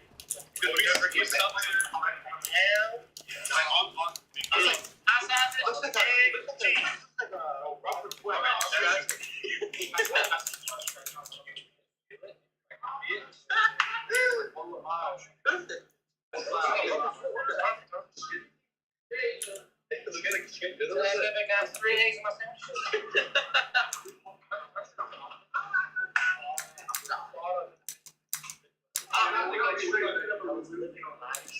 For real, like for real. That's why I'm not a fan of big. Big. Wait, with the tail. No. The top. Was that the tail of that big? You're not gonna tell me that. It was this big. No. I think here. My forearm. I can believe that. And then tail. I can believe that. Yeah. And it stirred off. It went. Come here, get mine. What?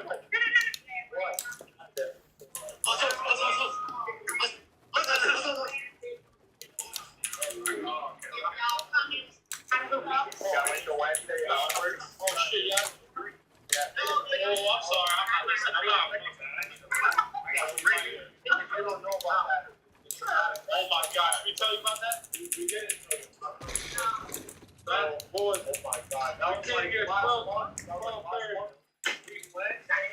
3 different stuff, man. And they were all closed.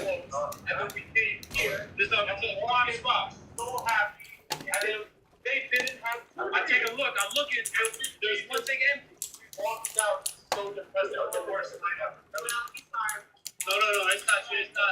But we still we know where the love is. Wednesday. Yes, ma'am. Thank you, love. Look at that break. Someone give me my sandwich. You know how smart I am with that? Someone give me my sandwich. Right here, Zane. Right, left. 1, 2, 3, 4. We got a sixer. Oh, we got 2 more sandwiches, but whatever you not right now. Don't worry about it. 1, 2, 4. Take it down. How many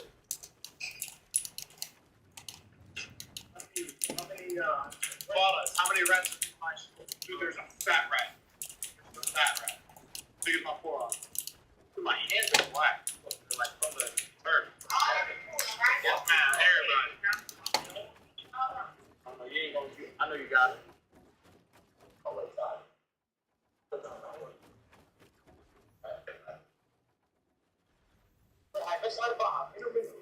Entonces,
Don't do it. I'm going to turn to the side.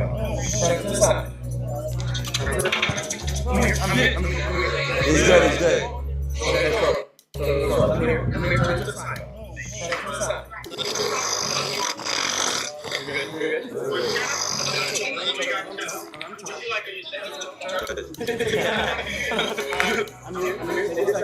You're good. That was crazy.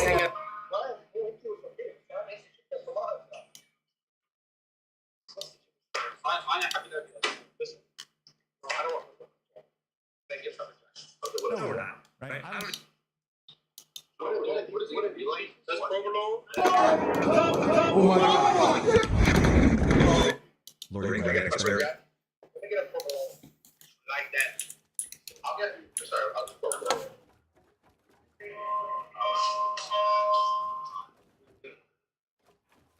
Oh, yeah, I heard you. Yeah. Someone said it. I thought it was you. You told me that you thought it was awesome. Remember? Yeah. Oh, yeah, I told you the story. Yeah. It was as big as my head. You know, my glad that.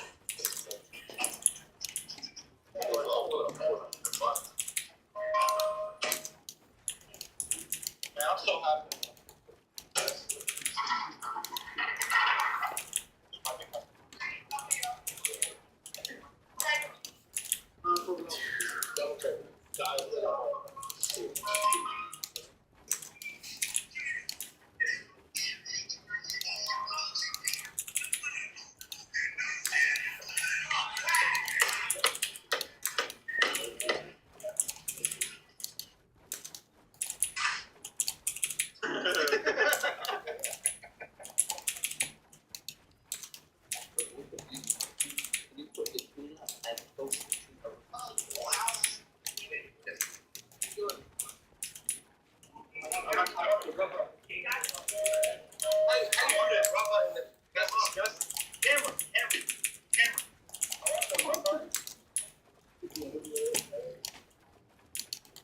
You're getting a sixer as well?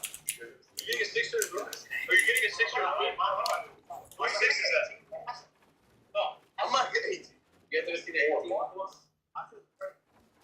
have to see the 18. No, it's not. No, that's already happened. You have to see the 18.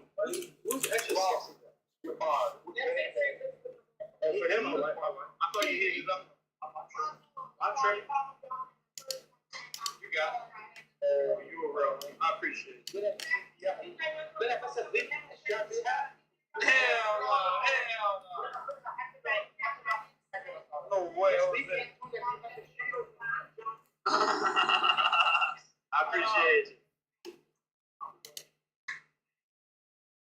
I said I'll get you back, but that's grandma. That's mama. I can't do that. No. I was talking about. Yes.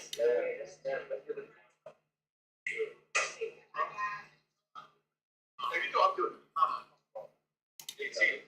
Yeah, so it was 18. No, nobody counted. You're nervous to do 18. 24? Yes, I believe you can. You're debating it. You think you can start Cameron, let go. Let go. There you go. One.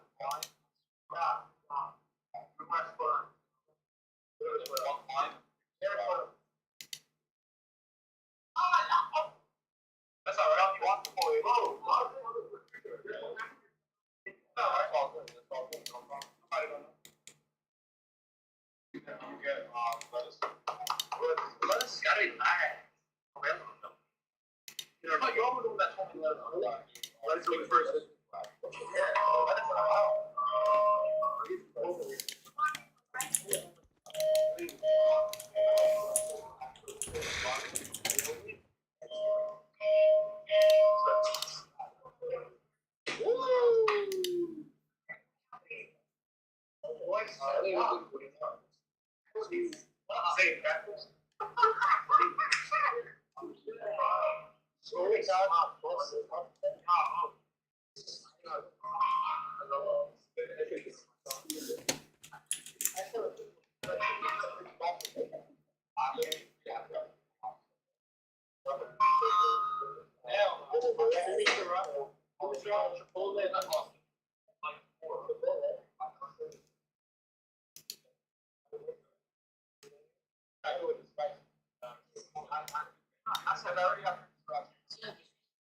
Squeeze my boobs.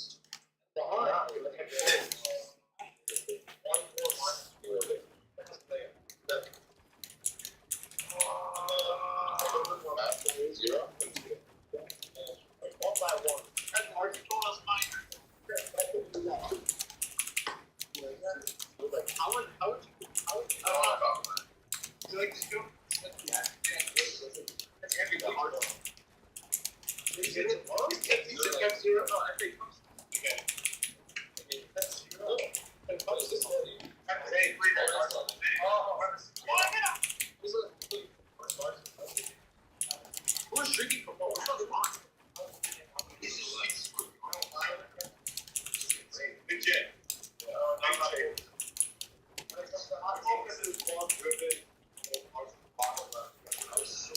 Today, I'm not sure about celebrating what they win. What the hell are you doing? I'm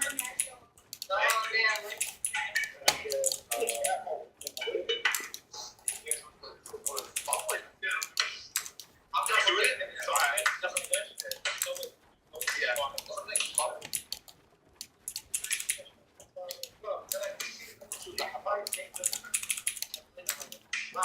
It's not my shit, it's my thing. Well, I pretty much say that. Yeah. You know what's crazy? I want the best league. I want this league. He wishes. Wait, he won, guys. I did the best. Which is so forgettable. I did it with that. Dude. I don't even remember saying, boy. Man, we gotta research the league, make it more entertaining and wild. What's my win? What's my win? That's like what Carl wants. Like the league side. That's like what the league side. Last season of the league. This is like they don't win at an entry. That's like back to back. You stop. I'm just that's good. Hold on, that could be done. I'm gonna get to those lots. Oh.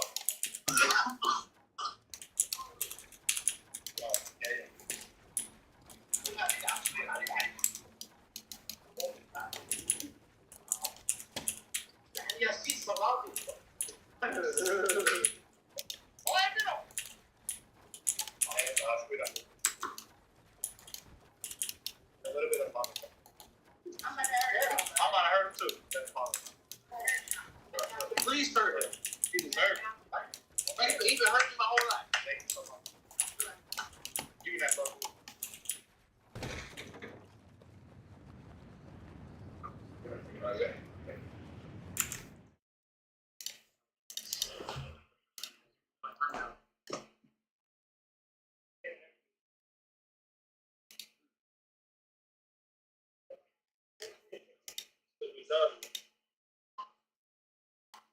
Why you can't go through?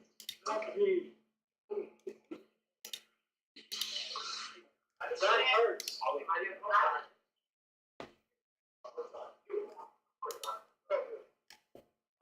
how about?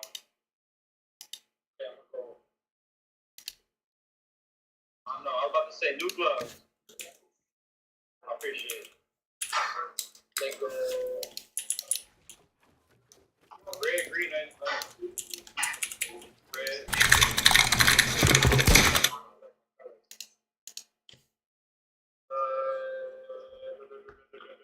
Give me a little bit of olive.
That's called a fresh what?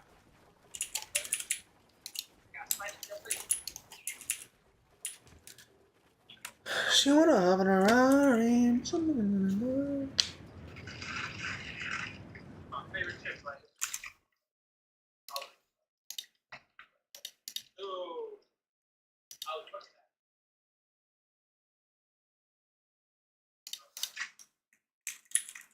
Ooh.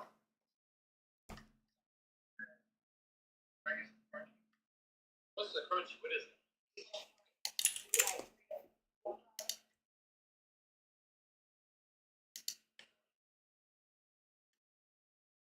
Right. Oh, it's Frito. And then can I get, thank you. Tartar sauce, tartar. Ooh. And then, can I get a little more sauce? Are you serious? That's good. Can I get, who is? Honey mustard. Social media, I don't know if you're aware of it, but people have been looking at your biography and realised that there is a possibility of a regime change in the United States of America, and you may be eligible for the presidency of the United States of America. You're going to run for 2028. I think that I targeted, and there was a fundraising to eliminate me online when hacked. I'm not quite sure. Yeah. Yeah. What? I'll sit out. I see too. I knew it. I knew it was coming. Got him. I don't care. What's she doing? Eating Subway? Yeah, you want some? Oh, I brushed my teeth. Not hungry? Brush your teeth? Yeah. That's how you know.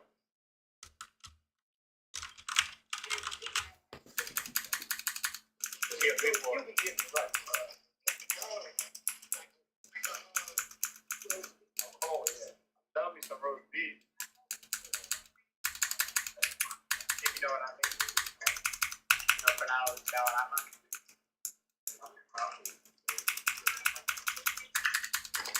Yeah, little boy.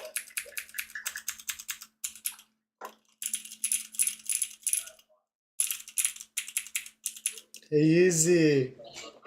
It reminds me of like him and Dave's Hot Chicken. Reminds me of him at Dave's Hot Chicken. Yeah. You. Yeah. What's it called? Yeah, and then like, I don't know, like they were talking. Come on. You wanna hop in a Rari? Wait a minute.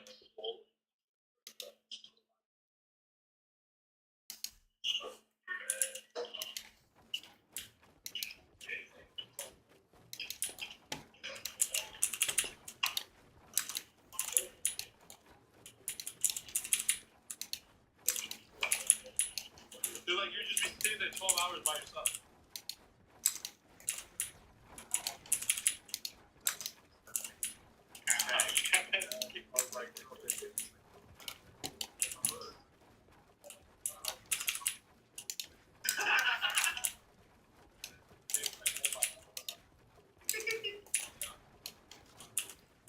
Do you wanna hop in a Rari? Oh,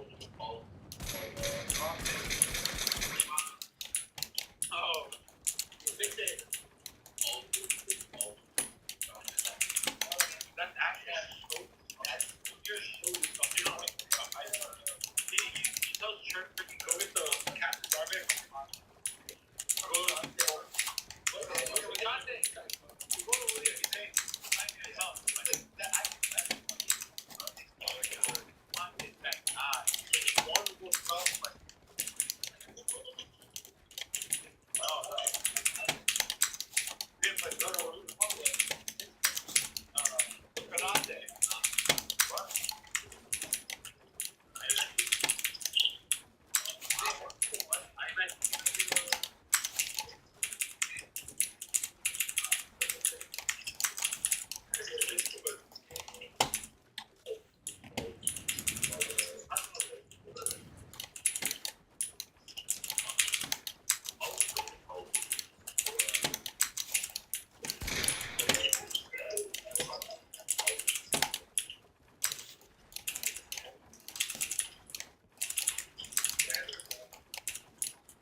Do you wanna hop in a Rari? How's the sushi?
Shona bio.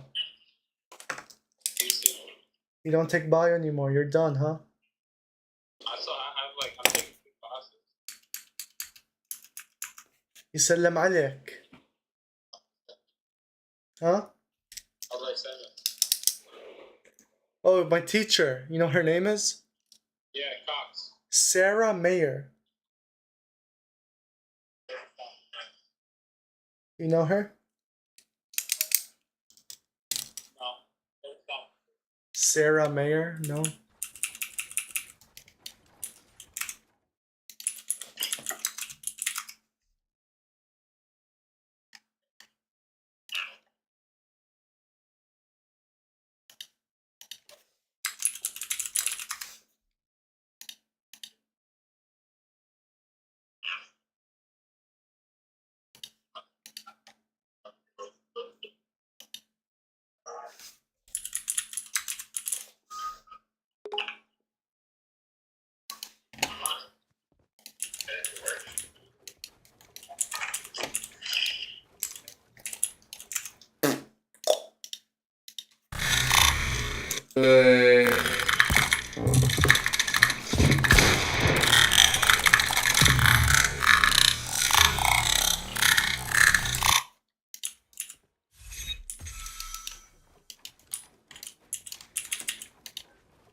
Guess who's on Fortnite?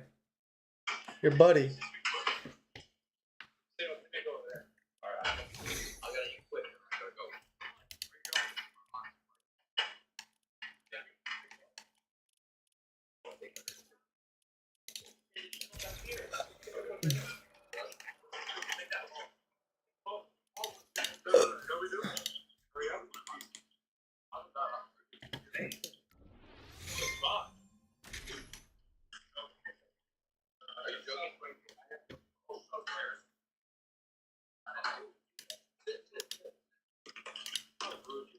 Someone joined the FaceTime on phone. I didn't mention. How rude.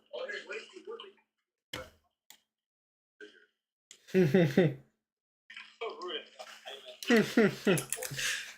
Your friend's on. My friend's on. Amu, yeah. I've been playing with him all night yesterday, today. Yeah.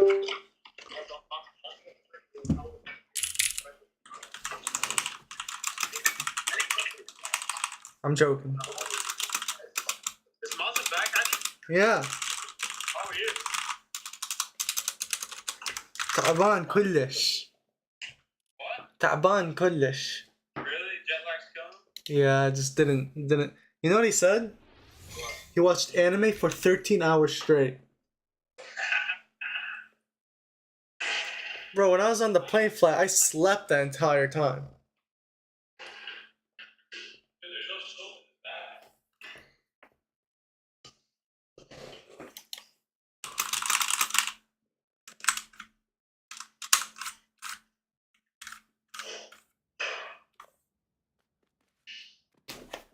I'm anti-Semitic. Dude,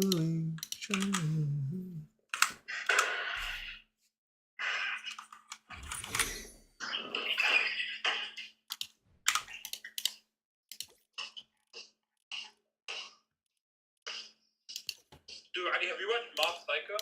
Oh yeah. Dude, I'm on season 2 and it's so good. Who's season? Mob Psycho is really good, but it's short. You don't want to. It's up to you. You don't have to. You don't want to.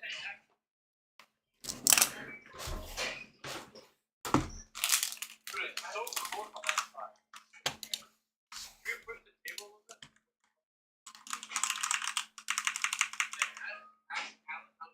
I watched 13 hours of anime. I was sleeping.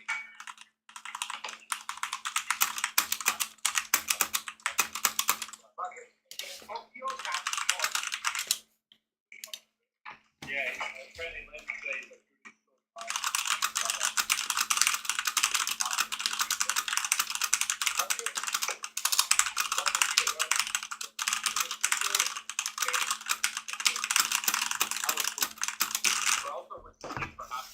You like this, Hussein Hashim? I can't see all that. What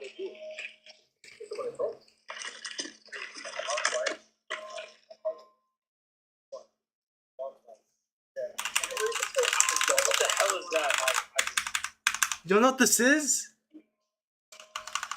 Me too.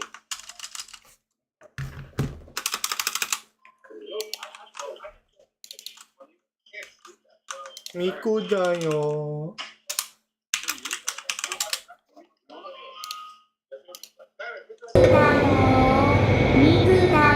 깐도.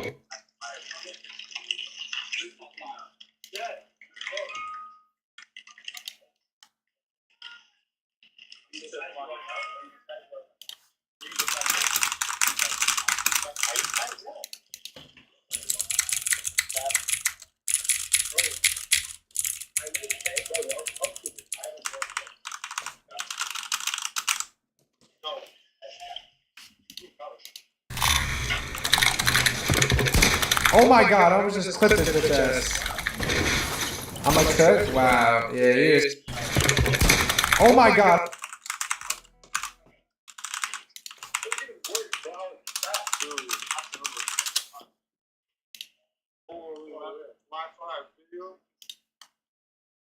Never realized how unbelievable. Y'all watch Mob Psycho?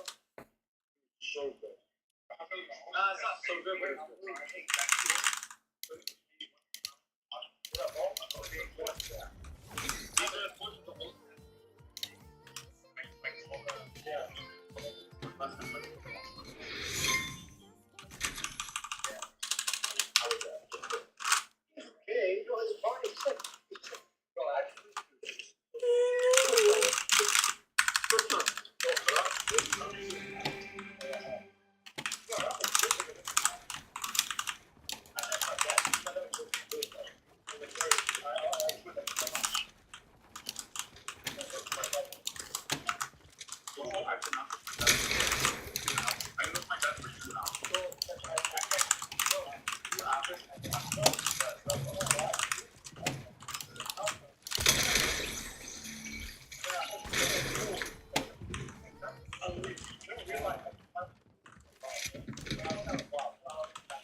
What's wrong with them, bro? What a bunch of a-holes.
Oh, really?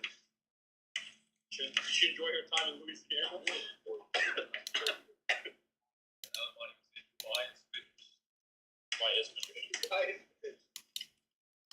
Oh, this fucker left. Oh, I didn't leave you, you nigger. Oh, you're gonna leave. I was about to say, I'll give you so big. I am at 1%.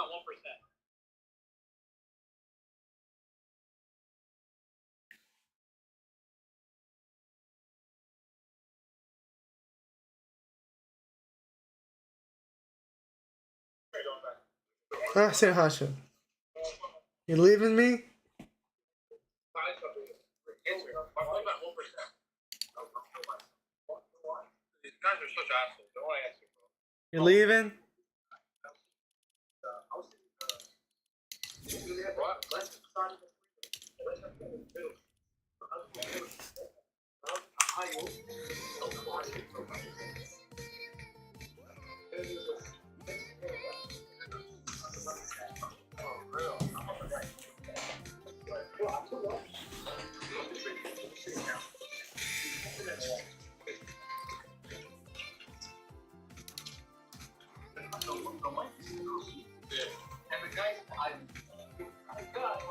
Mr.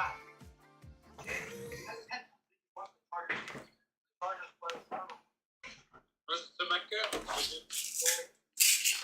ready? Regular white.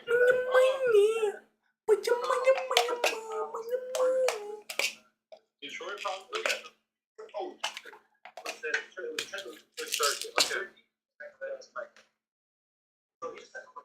I'm like stalling, like trying to. I'm hoping he's gonna like.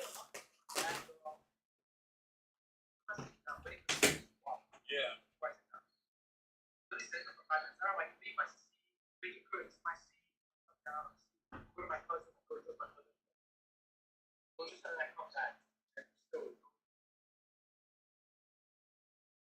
Did you end up saying something? Did you end up saying something? I guess like it's very obvious. How slow can you be? How slow are you?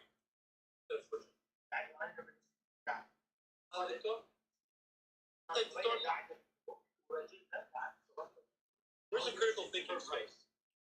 I think it's dying under here.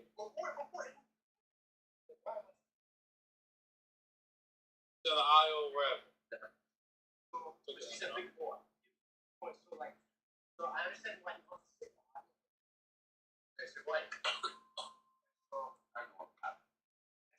What happened? What happened? Explain the whole thing. So I sat down. So I sat down. No way. We'll have like how much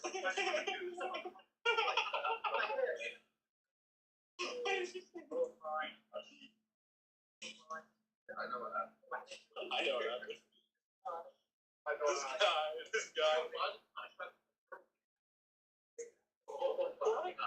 Wasn't I shot touch? Alright. I was like, bro,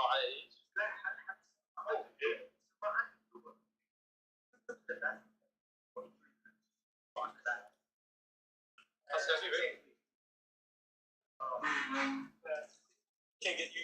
Feel it. Feel it. Feel it. Feel the phone. Feel the phone.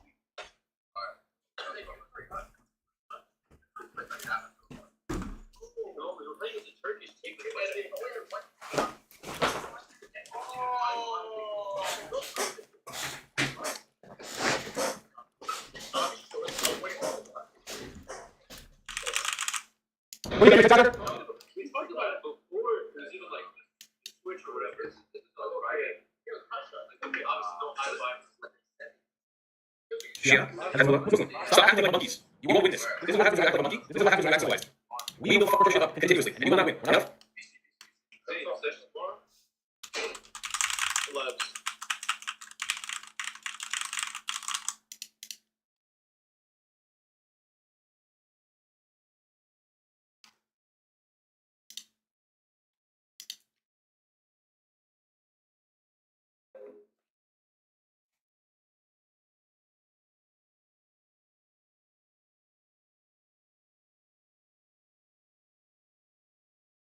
Hello?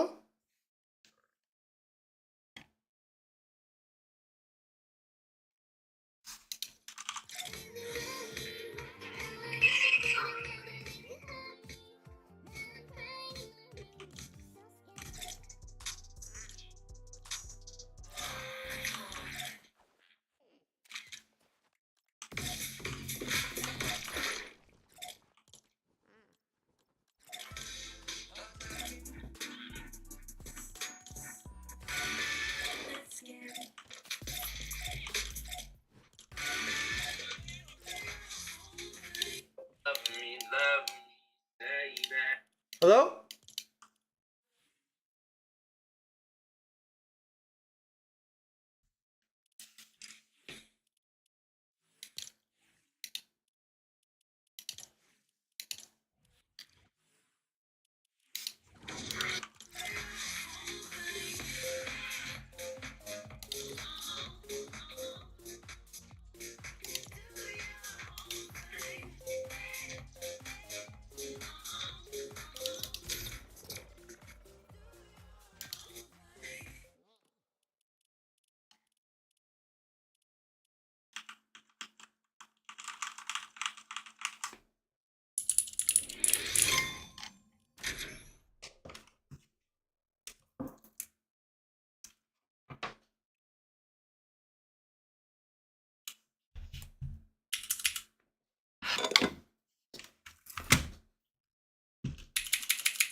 extend a heartfelt welcome to you all.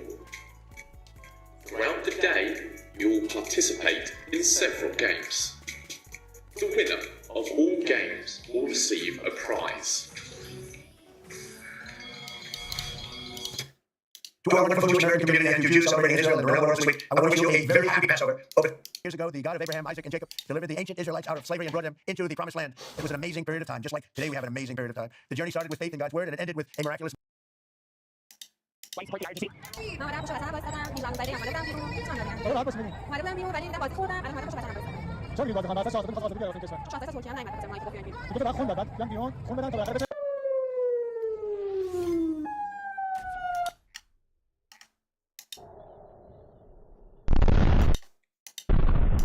smart. You know, when we was having sex, you know, I used to, when I came.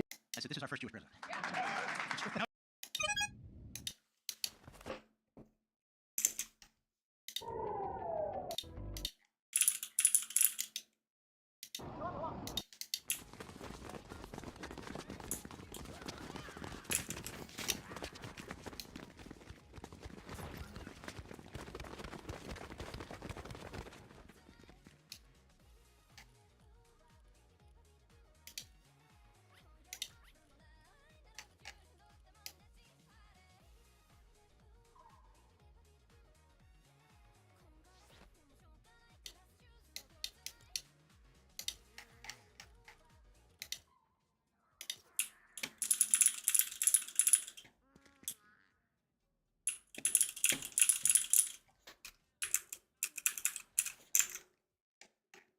You think it's gonna happen? You think we're gonna be okay? I hope so. Of course. I don't know. Do you think about it? I'm confused. I can't believe we went to this war. When we started bombing Iran, I was like, they can't.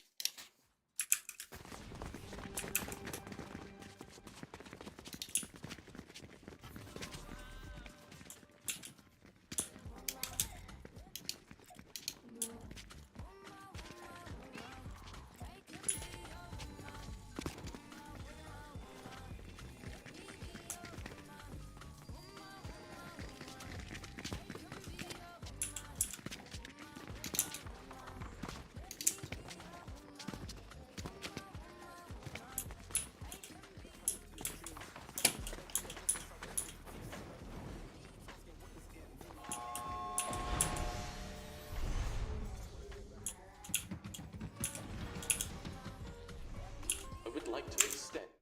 It's gonna be true. We're at Lebanon now. I know. Israel's invaded Lebanon. Yeah.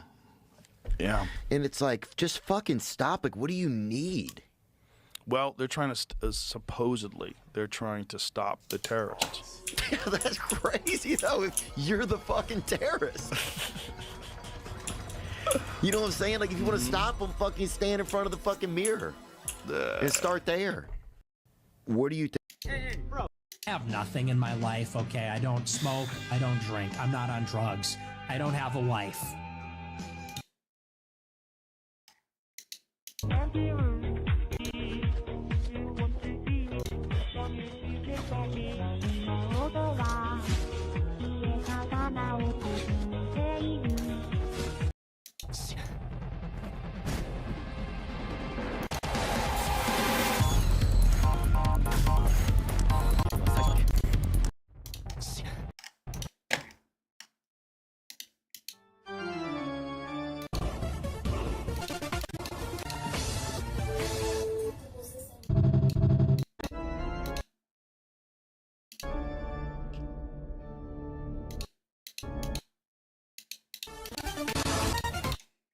Are we in a war?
proceed to the next game, we'll begin a vote to stop the game.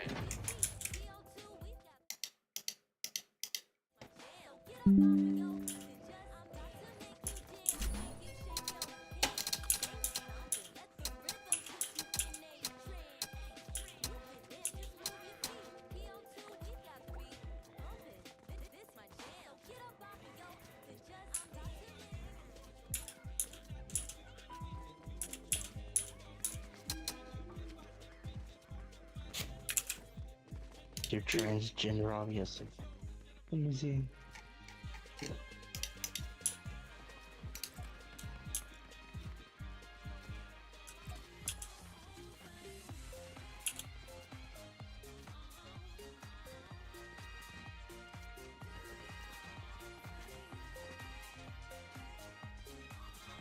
The next game will begin shortly.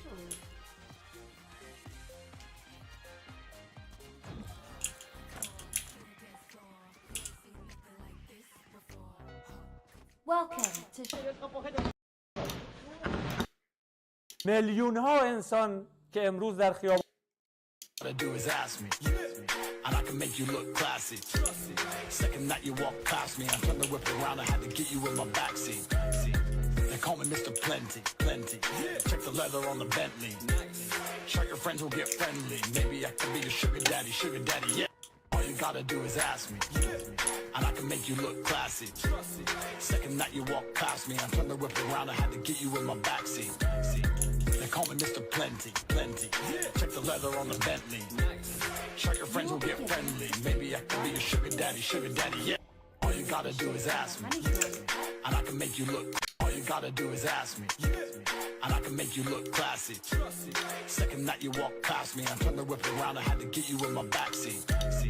They call me Mr. Plenty, plenty. Check the leather on the Bentley. Sure your friends will get friendly. Maybe I can be your sugar daddy, yeah. All you gotta do is ask me, and I can make you look classy. Second night.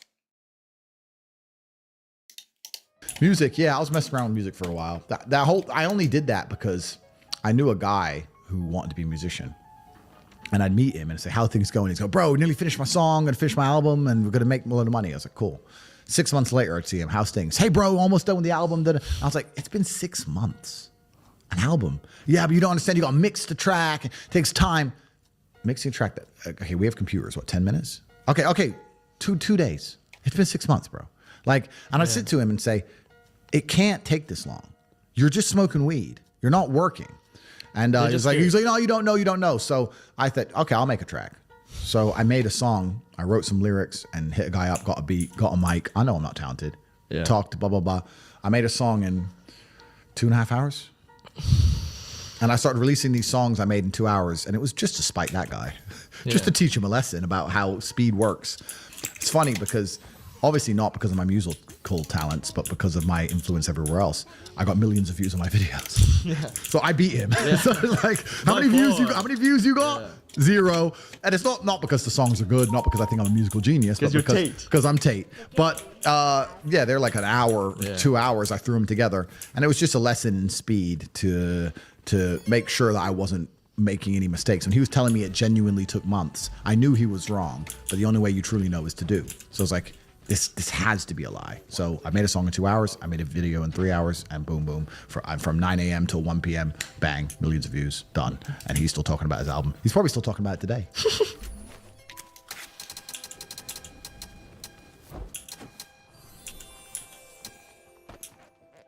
So let me ask you a question. If you want to get political, I can get political.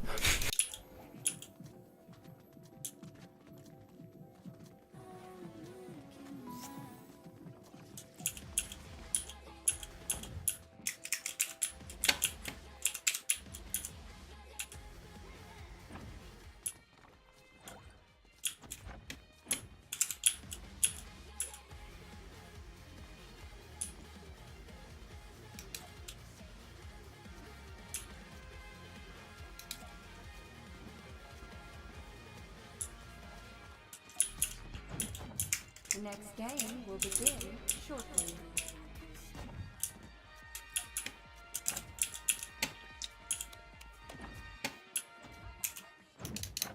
Welcome to High front of you to pick your role.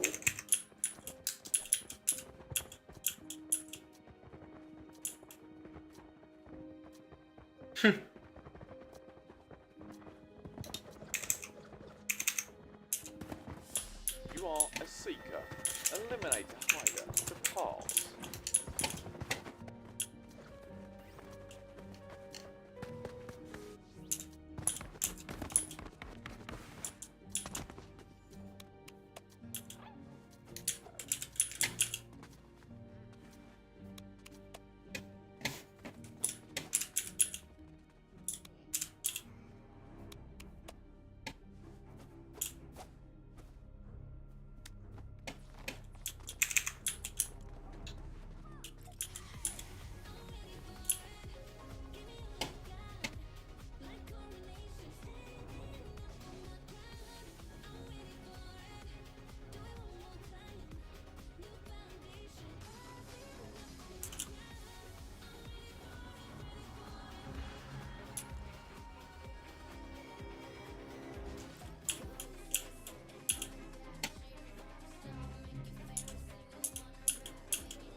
The game has ended.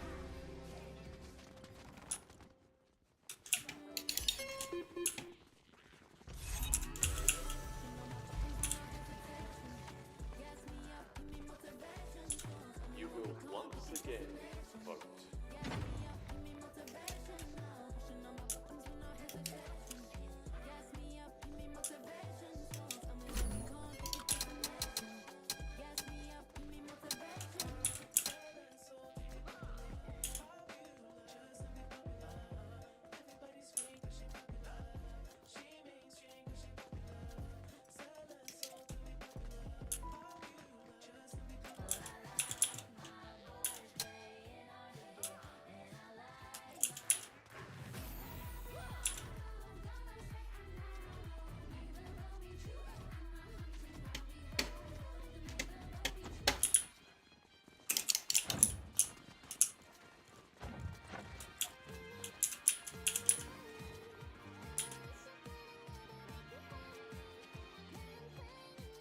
The next game will begin shortly.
Oh god.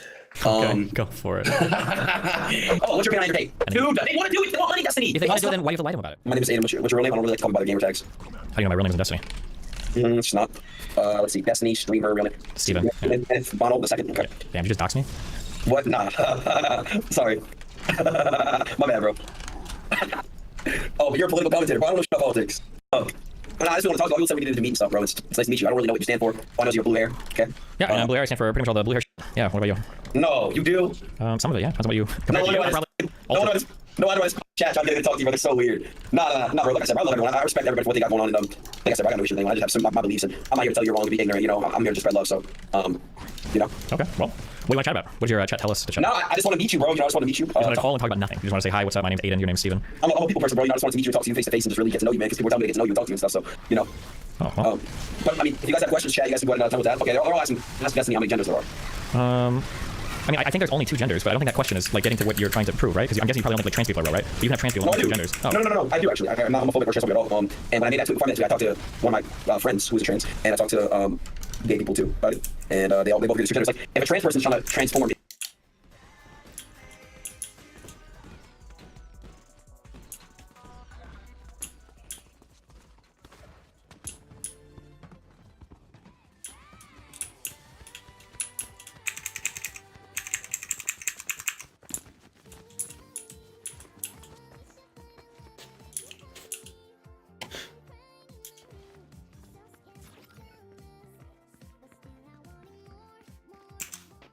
Into a man from a female, is still choosing between one of the 2 genders. So I wasn't directly coming at, you know what I'm trying to say? Yeah, I guess, but I feel like it's like the most boring question. Like, I don't think very many people believe in like the 52, 72 genders. Yeah, thank you. I don't think people believe it either. I really don't. I think people that do it, they're seeking attention and they're neglected. And you know, I'm here for everyone. I love everyone, but I just genuinely believe, you know, I don't know, bro. I genuinely believe that there's, you know, science. But yeah.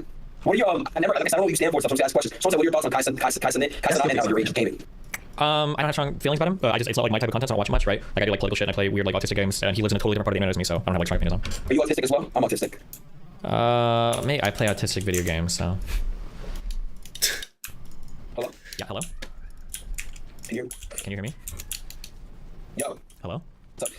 You said something about autistic? I said I play autistic games. I don't know if I'm autistic. Define autistic games. You heard games like Factorio or Auction not included, or StarCraft, or? No, I used to play RuneScape, which is one World of Warcraft. You know what those games are? Yeah, of course, yeah. I played a lot of RuneScape in grade school. Nice. Yeah, that's what I play too. It's funny because I used to get made fun of for playing games like RuneScape and stuff, and now everyone plays it and everyone thinks it's so cool now. It's like I was playing video games right when I was in the 3rd grade from the 8th to the 8th grade before all my friends really started to get consoles. It was really popular, and people always make fun of me like, you're just a no like you never go outside. But now everyone loves gaming. Now it's so popular. It's like, you know, everyone does it now. Wait, how old are you? 22. No shot that people didn't like gaming when you were in 3rd grade. Really? No, I swear. No, what? It was like 2000 and fucking, I don't know, like 2008, 2009. I used to get made fun of. My friends used to always go outside and play sports. I was that kid. I was the guy that was inside playing the games and shit. You know what I mean? Okay, I believe you. It's like only so recently, you know what I mean? That like gaming has been like, you're not made fun of for being gay. I used to like have a lie, if that makes sense, like to be cool, or not be made fun of. Yeah, I mean, it was like 20 times worse when I was a kid. I'm 34, so when I was a kid, if you play games, you were an actual fucking loser. Like, yeah, I really thought that. So. Damn, you're 34. It's crazy. Yep, but yeah, yeah, gaming. What are your top 3 games of all time? Tell me what you've never heard before. Have you heard like Final Fantasy games? Yeah, of course, yeah. Okay, probably Final Fantasy 7, Final Fantasy Tactics, I think Metal Gear Solid 3. Okay. My top 3 games, bro, probably Call of Duty Black Ops 2. Probably put, you know, it's funny, I'm putting my top 5. Okay. You know Destiny, the actual game? Yeah, of course, yeah. That game is definitely my top 5. Okay. Did you play Destiny 2 at all? It was kind of ass, bro. I never really got into it. You know, I didn't really like it. I wish that game would die and stop threatening my SEO, my brand, but, you know, because I really started to make people still email me and shit asking questions about Destiny the game and stuff, so. That's crazy, no, that's actually insane. Black Ops 2, NBA 2K series, Fortnite, GTA 5, you know, that's my type of game. Halo for sure, yeah. But okay, cool. So let me ask you a question. If you want to get political, I can get political. Go for it. Who you got, man? Trump or Biden, 2024 election? Well, I mean, the blue hair don't lie. Obviously, I'm pulling hard for my boy Biden. All right, see, that's what I'm not gonna interrupt you, right? Okay. Come on. You know damn well Trump is better than Biden, bro. Come on, bro. Like, listen, bro. You know he is, bro. You know he is. You know what I'm saying? Biden has a except put us in more debt, raise gases, raise the inflation, and he's just making it a lot harder for people to live. And he's giving billions to other countries when I feel like we need money ourselves, you know? Yeah, do you really want to go down all these? Yeah, I mean, I don't care. And he like barely can formulate a sentence. Okay, I feel like Trump didn't do too well when he was president. I feel like he didn't do I was funny. He partied ASAP Rocky. He partied Kodak. Okay, he met with King Jong. Let's see, he had Twitter like lit. He did a lot of cool fun shit, bro. I don't know. I just feel like he did so much cool fun shit, and he made like the world like just fun, and entertaining, you know? Yeah, like is that really what we want a president? Just the guy that's the most fun? Yeah. Well, look, also, bro, I forgot to say this too. You guys all agree with me. Employment rate was at an all-time high when Donnie was in office. I mean, employment rates have been pretty crazy for the past year in the United States now too, right? No, that's not true. Also, that's true. What do you mean that's not true? Also, stimulated checks. Forgetting Trump did a lot for the stimulated check for people that were like obviously losing their jobs. Do you know like the unemployment rate is? What it should be? No, I don't. But I know that like based off of my information that I've heard and seen, that yeah. I mean, I feel like well, I mean, I don't know how to argue with based on information you feel like you've heard and you've seen. Yeah. I think unemployment rate I think was lower than I think it ever was even under Trump. Unemployment is very, very low right now. Like it's so low that's almost a problem. But yeah, you know why? Because Trump like says like 3 sentences. He's like, I'm Joe Biden, and like I don't know, he just doesn't really think before he speaks. He actually reminds me. That's what I like about Biden. I see, you know, me and Biden, I see that like we don't really think before we speak. I see that a lot. It's not the definition of Trump is not thinking before he speaks. No, Trump doesn't give a and I respect that about him because that's what we're realist. I respect realist people. I respect people that don't filter themselves. And I respect people that really are themselves. Let me explain to you what this big discussion with Donald Trump. The country, the United States of America, is it sounds a little bit Trump is this man. It's meant to be in charge of the country. Why would you want some sucker like Biden to be in charge of the country? Some other doesn't think, and you know, you gotta look at it like that. I think there's like a good businessman running the country. I think I would agree, but I thought the problem with Trump was he said he was gonna run it like a business, but all he did was he like tried to shirk responsibility onto other people constantly, right? He constantly said it was the deep state, it was the swamp, it wasn't me, it was other people that were rigging my stuff, it was the FBI, it was Venezuela's machines. Like, isn't Trump the master at like blaming everybody else for his problems? Isn't that kind of the mark of a shitty businessman? But that's a W because I'm not gonna lie. Look, you're forgetting all the good things he's done. Also, can I say one thing? Well, just to be clear, that's just like a shitty businessman, right? If you cry, no, he's not. He's a fucking he's a billionaire. Roosevelt fucker's billions of dollars. You think there's like a single other billionaire that constantly blames everybody else around him and doesn't take responsibility for his business? Yes. Who's that? I don't say who. I guess like what is a good businessman? I don't think Bezos is like crying about like the Amazon delivery drivers, right? Elon. I think Elon is crying about Kanye. That's a great example. I don't think Kanye is a billionaire anymore. He was. He probably still is. Okay, well, we can say, okay, cool. Then Kanye is your example of a billionaire. That's guy who spoke his mind and had no business acumen, and now he's no longer a billionaire. So it's not like the worst example you use. He'll get his billion back. Are you sure about that? Yes. Not as long as they're in power. Hold on. What do you mean they're in power? Oh, what the fuck? Who are you talking about, bro? Who's there? I don't know. People send us paychecks. But who specifically were you talking about when you said they're in power? I'm not specifically talking about anybody. Who are you talking about? You said as long as they're in power. Who? Whatever people made the decision to fire him and kick him out of the bank and all that. Okay, but be specific. Who directly are you speaking about? Well, I don't know who's the CEO of Chase or who's like the CEO of Adidas or whoever he had his shoe deal with. I don't know. Oh, well, those people. Okay, I saw your tweet earlier, and honestly, bro, I never had Nick Fuentes on screen. I don't know why you said I had Nick Fuentes on screen. I didn't know he didn't like Jews. So since he doesn't like Jews, I don't like Nick. And Nick, you owe me an apology. Text my phone. You got my number. Text me and you owe me a fucking apology. Don't ever say Jewish people are Satan, bro. It's not fucking true. Okay, it's not. I didn't know that you fucking felt that way. That was weird as fuck. I didn't even know. I don't know. I don't know about you or Nick's political points. I don't know. I don't really say that shit because guess what? At the end of the day, bro, you and I do not have an effect on who's winning presidency. I'm sorry, hey, bro. Nobody does. Why do you think that? You got like 80,000 people listening to you. It doesn't matter because you're chat. Be honest, who you guys voting for right now? They're always Trump. They're great. You don't think that? Wait. You don't think that you can have an influence on who they vote for? Yes, and they're all voting Trump. Yes, exactly. Yeah, but if you change your vote to like Biden or like a third party, you don't think some of your audience will follow? Nah, they know I'm an idiot. They know I'm stupid. Like, they don't give a fuck. They know I'm dumb as shit, bro. Chat, who would actually take like my political like advice? Nobody, bro. They're not. They know that. They know I'm not. They know I'm dumb, bro. I mean, didn't Trump literally win by like 42,000 votes in 2016? I think we have. By the way, can I say one thing? Can I say one thing? Say as many things you want. Ooh, okay. Listen. One was my type of speak. Music, sports, and just gaming era 2016. Who was the president 2016? Donald Trump. You might think that 2016 was a peak just because that was when you were like a teenager and that's like the fun years of our life. Yeah, that's why I had something to do with it. But like, 2016 was fire. Listen, the games were good. Okay, music was amazing. The best NBA finals of all time. The Super Bowl was fucking amazing.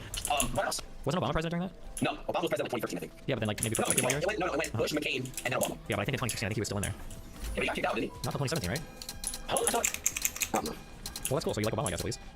I was a kid during his time. I never really paid attention to politicians, but all the NBA players talk about him. He listened to good rap music. He would always tweet out his playlists and shit. He was super nice to a lot of people. Yeah, he made Black Ops 2. I think he made good music. Yeah. No, he didn't. No, he didn't make good music, did he? No. Oh, did he? I don't know. Listen, 2016 was lit. Obama was president. We all agree. Do you like Hassan? No. Okay, that's something you can agree on. I think Hassan is a good person. I just think his political beliefs are fucking. Yeah, I mean, I totally agree with that. Yeah. He's way left of me. He's kind of corny, but yeah. Yo, wait, he is? Yeah, I think so. Okay, do you like let's see. Who else? Wait, why are they all saying that's he made a song? It's not came out of my community, yeah. He was a Hadoop streamer. He was my little stream buddy, yeah. Yo, did you sign him? No, I didn't. I should have, huh? You should have took that %, bro. Come on, Destiny. Damn. I fucked up on not signing streamers. I should have signed streamers. But it is what it is, bro. I don't really believe in that shit. Also, though, why'd you guys fall out?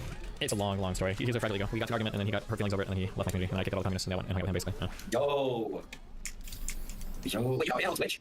I think, yeah, like 8 months ago. For what? I just got banned too. Welcome to the club. I'm welcome. You got to the club. Why'd you get banned? I don't even know. They just said it for hate speech. I was arguing with a lot of trans people. Like, I called me a mean name, like, some people in the I'm not sure. Don't tell me. Yo! Wait, what did you exactly get banned for, though? I don't know, just hate speech. I'll tell you what you get banned for. Right, or I didn't make that I'm a partner. I was a partner. Yo! Hold on one second, sorry, I'm beans earlier. Let's see here. What else can I ask you? Maybe. See what Tank offer me. Yeah, no. Y'all be pretty good, I'm not gonna lie. Yeah. Let's see, bro. I'm like, you seem pretty motivated. I don't know what's your opinion on your take? Bro, you had me, bro. I really like. You seem pretty normal to me. You're having a normal conversation. Oh, what's your opinion on Andrew Tate? Pissed. Bro, you had me, bro. I really liked you until you said that, bro. Why the fuck did you just say that, bro? You were so cool to me. You everything you're saying I agree with, and you just had to say. He's not a racist, bro. He is not a racist, bro. He is not a racist. Why would he need to rape anyone? He's hot. He has money. He's rich. He has clout. He has power. Why the fuck do you need to rape anyone, bro? I mean, do you think that hot people that are ripped with money and power don't ever rape people or traffic people? Okay, I'll explain to you what he did. He basically did OnlyFans before OnlyFans. Okay. Well, no, I think what he did was, he got women to fall in love with him. Then he flew them out to Romania, and then he had them work like 15-hour shifts, and then he stole money from them while he had them work in the basement of his they got a percentage though, and he put them on. So yeah, that's but he lied about the percentage he gave them, right? Like he's on video talking about how he would scam them with their taxes to steal money from them. Like, I mean, he's a businessman. Well, you know, what? I mean, listen, it wasn't the best. Well, I mean, you can say that I agree, it is a business. I don't disagree. He's a businessman. He's a good businessman. But the business that he ran was sex trafficking, right? I mean, how do you feel about OnlyFans? I think it's pretty good. Okay, he was basically doing OnlyFans, signing basically these OnlyFans agencies before OnlyFans. You know? Yeah, but OnlyFans doesn't traffic women. Do you know if OnlyFans is trafficking women? Well, what does trafficking women exactly mean? Because trafficking women means that he was using methods of deception by telling women that he was in love with them and wanted to marry them. He was bringing them over to Romania, and then he was using another girlfriend, his bottom bitch, to deceive the women into eventually getting into sex work, where they thought that they were still in love with him, but in reality, he was just there to capitalize on their sexuality and sell their. Welcome to the world, bro. That's what people do. I've gotten played before. I've played girls before. You know, we all do that, bro. Yeah, I agree. Welcome to the world and welcome to prison. I mean, that's why he's in jail in Romania. Like, that's what you do. Yeah. Some people murder people, they go to jail. Some people go to jail. Some people sex traffic and they go to jail. Like, that's welcome to the world. Yeah, of course. He is not a racist, bro. There's no evidence. He's not a racist. I don't know if he's a. You can't. Yeah, I don't know if he's a rapist. That's one of the charges. But I know he's a sex trafficker. Do you agree with that? No, because the way you're putting it, it sounds wrong. I played girls before. Like, wait. Have you told a girl that you would be her husband, flown her to another country, and then gotten her to do webcam work for you while you collect like 60-70% of the money? He still gets 30%. Still very, very. And she was making what, $0 to what, making thousands a month?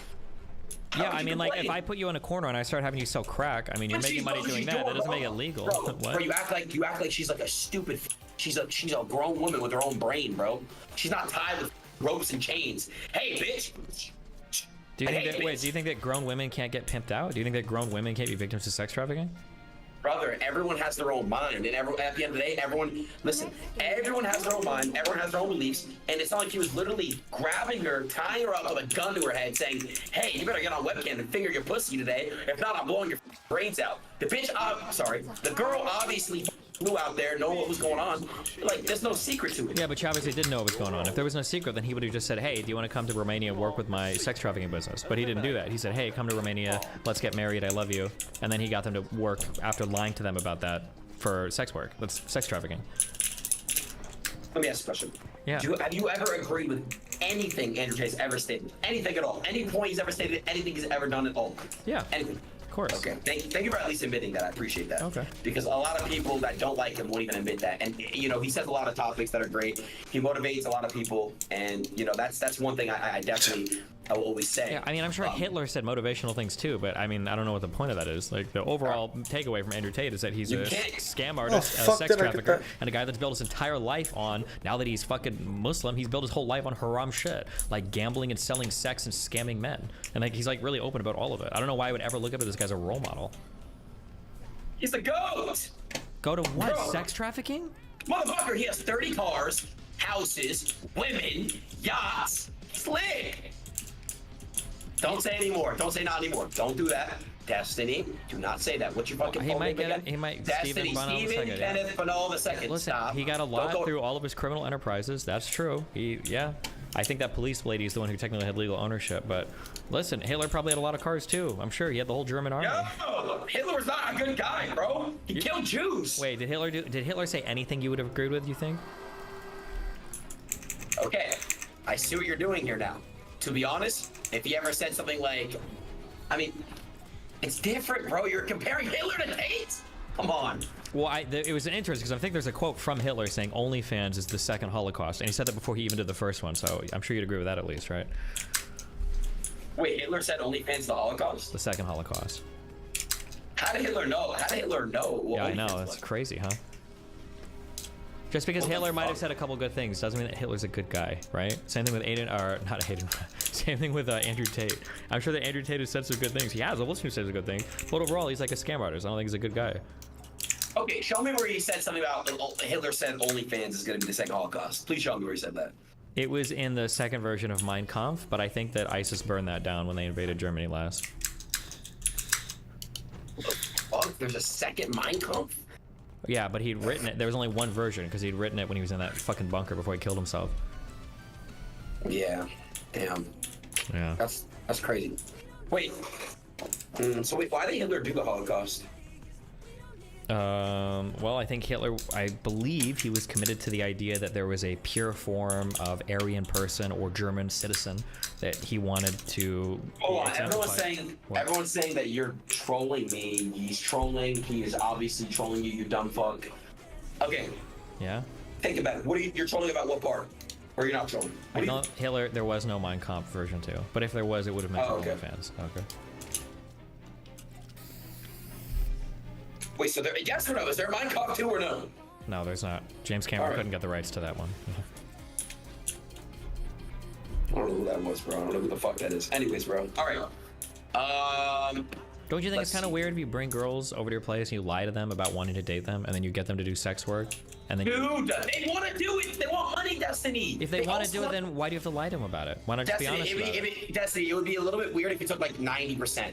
He gave him 30 or 20 or 40%, whatever it was. They're getting money. Yeah, that but like, money if it's so good, why would you lie to him about it? Okay, so Destiny, how do you feel about Rice Gum signing OnlyFans girls? How do you feel about Rice Gum signing OnlyFans girls? Yes. If they're already doing OnlyFans and they decide that they want to sign a deal with them, I think they're not already doing it. They're not already doing it. How do you feel? Is Rice Gum lying to them about dating them before signing them as OnlyFans girls? No. Oh, well then that seems like it's kind of different than the Andrew Tate situation where he's lying about dating them, right? If we like pull out on a macro level, don't you think it's kind of weird when a guy's like, I have 75 girlfriends and all of them give me all of their money? Isn't it kind of weird for a guy to say that? Can we at least agree that's a little weird? I mean, I'll be honest with you, bro. Yeah. Can I ask you a question? Do you believe in true love? Do you believe in true love? Like one-on-one intimacy? Do you believe in that one-on-one shit? Be honest. Yeah, of course. You do? Yeah. I'm married. I hope I do. Let me ask you: is all this hatred, you know, for Andrew Tate? Is it because he took your bitch? Is that what it is? Wasn't he joking about taking your girl on stream? Yeah, I know he did. He did do that. Yeah. I know. That was weird, right? I know. Well, so, yeah, well, no, listen, I don't think he's ever done that. But no, my issues with Andrew Tate, I think, is generally the sex trafficking is usually my... No, he's not, bro. He's not. You throw that word around too much, bro. Listen, he did nothing wrong, in my opinion, bro. The girl knew what the fuck she was doing. She was going over there, so she loved Andrew. Andrew probably gave her good dick. Andrew gave her money, took care of her, washed her clothes, and made sure she was straight, make sure she had a roof over her head, and gave her hella money and all these things, and that lavish lifestyle, being in the sports car. And at the same time, here you go, girl, you get 30%, and you get to do some work. Cool. It is what it is. The girl knew what she was doing, bro. She could have laughed at any moment. Yeah, but like, so like sex trafficking isn't your opinion, right? So when you say in my opinion, that doesn't mean anything. The question is, everyone's calling me stupid, so I guess I'm stupid. Well, did he lie about bringing the girls over? It seems like he did lie about it, so...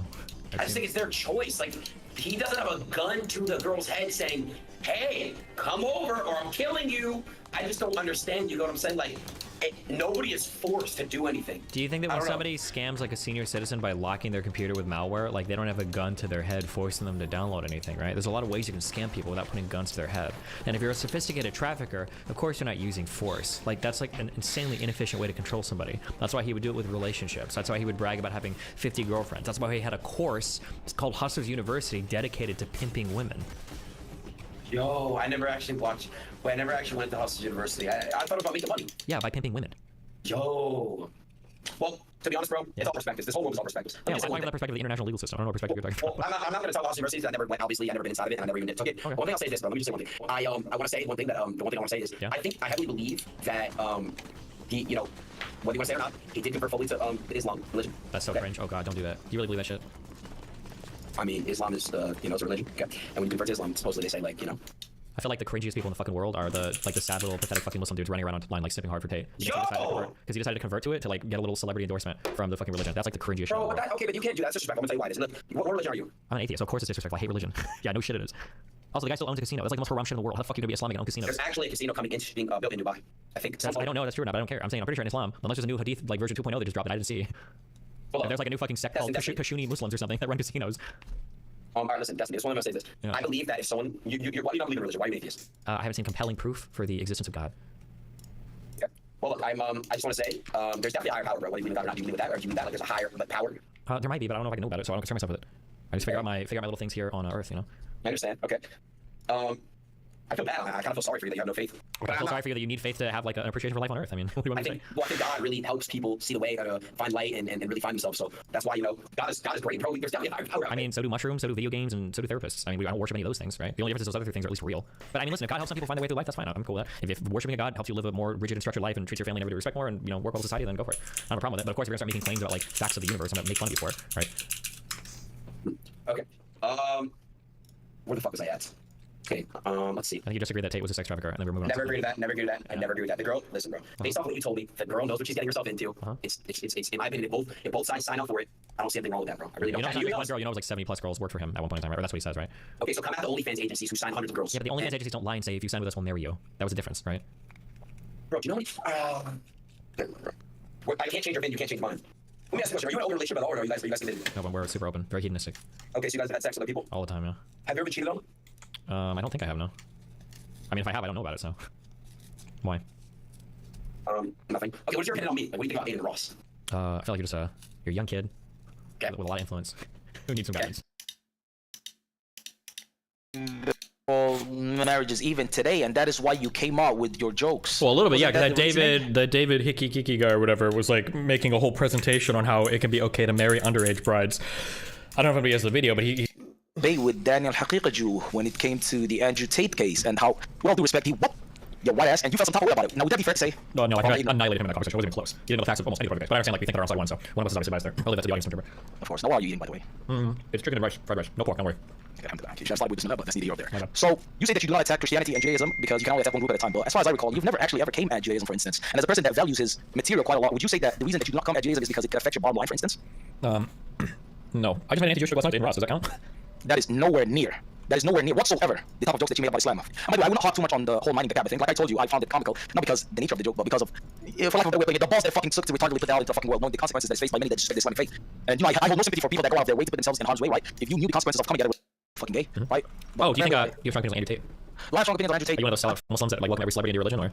No, I do understand why you would feel that. I do totally get it. And unfortunately, especially in the West, there's this phenomenon, and it's not only exclusive to Muslims, it's also applicable to a lot of minority groups. If somebody of, let's say, status takes on their belief, they simp for them, they love them, they feel like it validates their faith in one way or the other. I don't subscribe to that notion. When he first converted, I'm not gonna lie, I went to my brother, my twin brother, because yes, all these people have twin brothers. I went to him and I told him, this guy's a grifter. This guy, like, gas casinos, he has the porn stars, the guy's going to hell. He was like, as Muslims, you give people the benefit of the doubt. And I said, absolutely. And until he shows me otherwise, I'll keep giving him the benefit of the doubt. Now, does he still run some of his haram businesses? He does. But again, I will give him the benefit of the doubt because Islamically, we also have we have the saying, right? If you were to see your brother in Islam weak, if you were to smell him and he reeks of alcohol, assuming that somebody poured it over his head, that is the level of consideration that we give people. So, till he shows me otherwise, I will believe that his conversion is honest.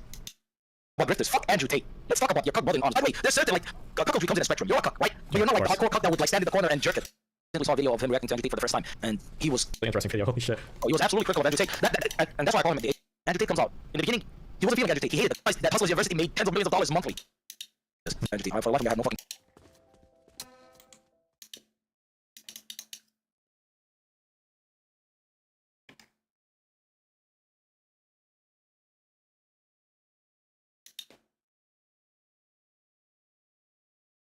That's JD Vance.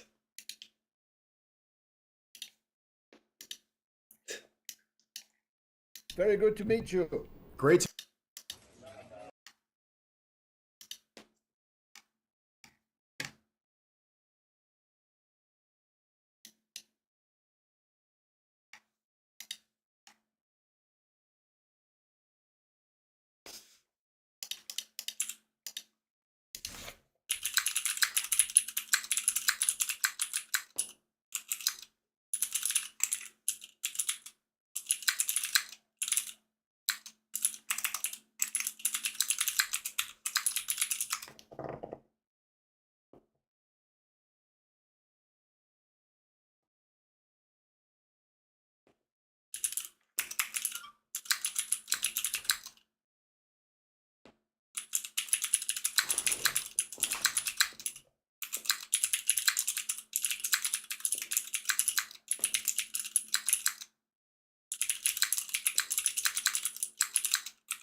looks fucking.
Holy shit, dude.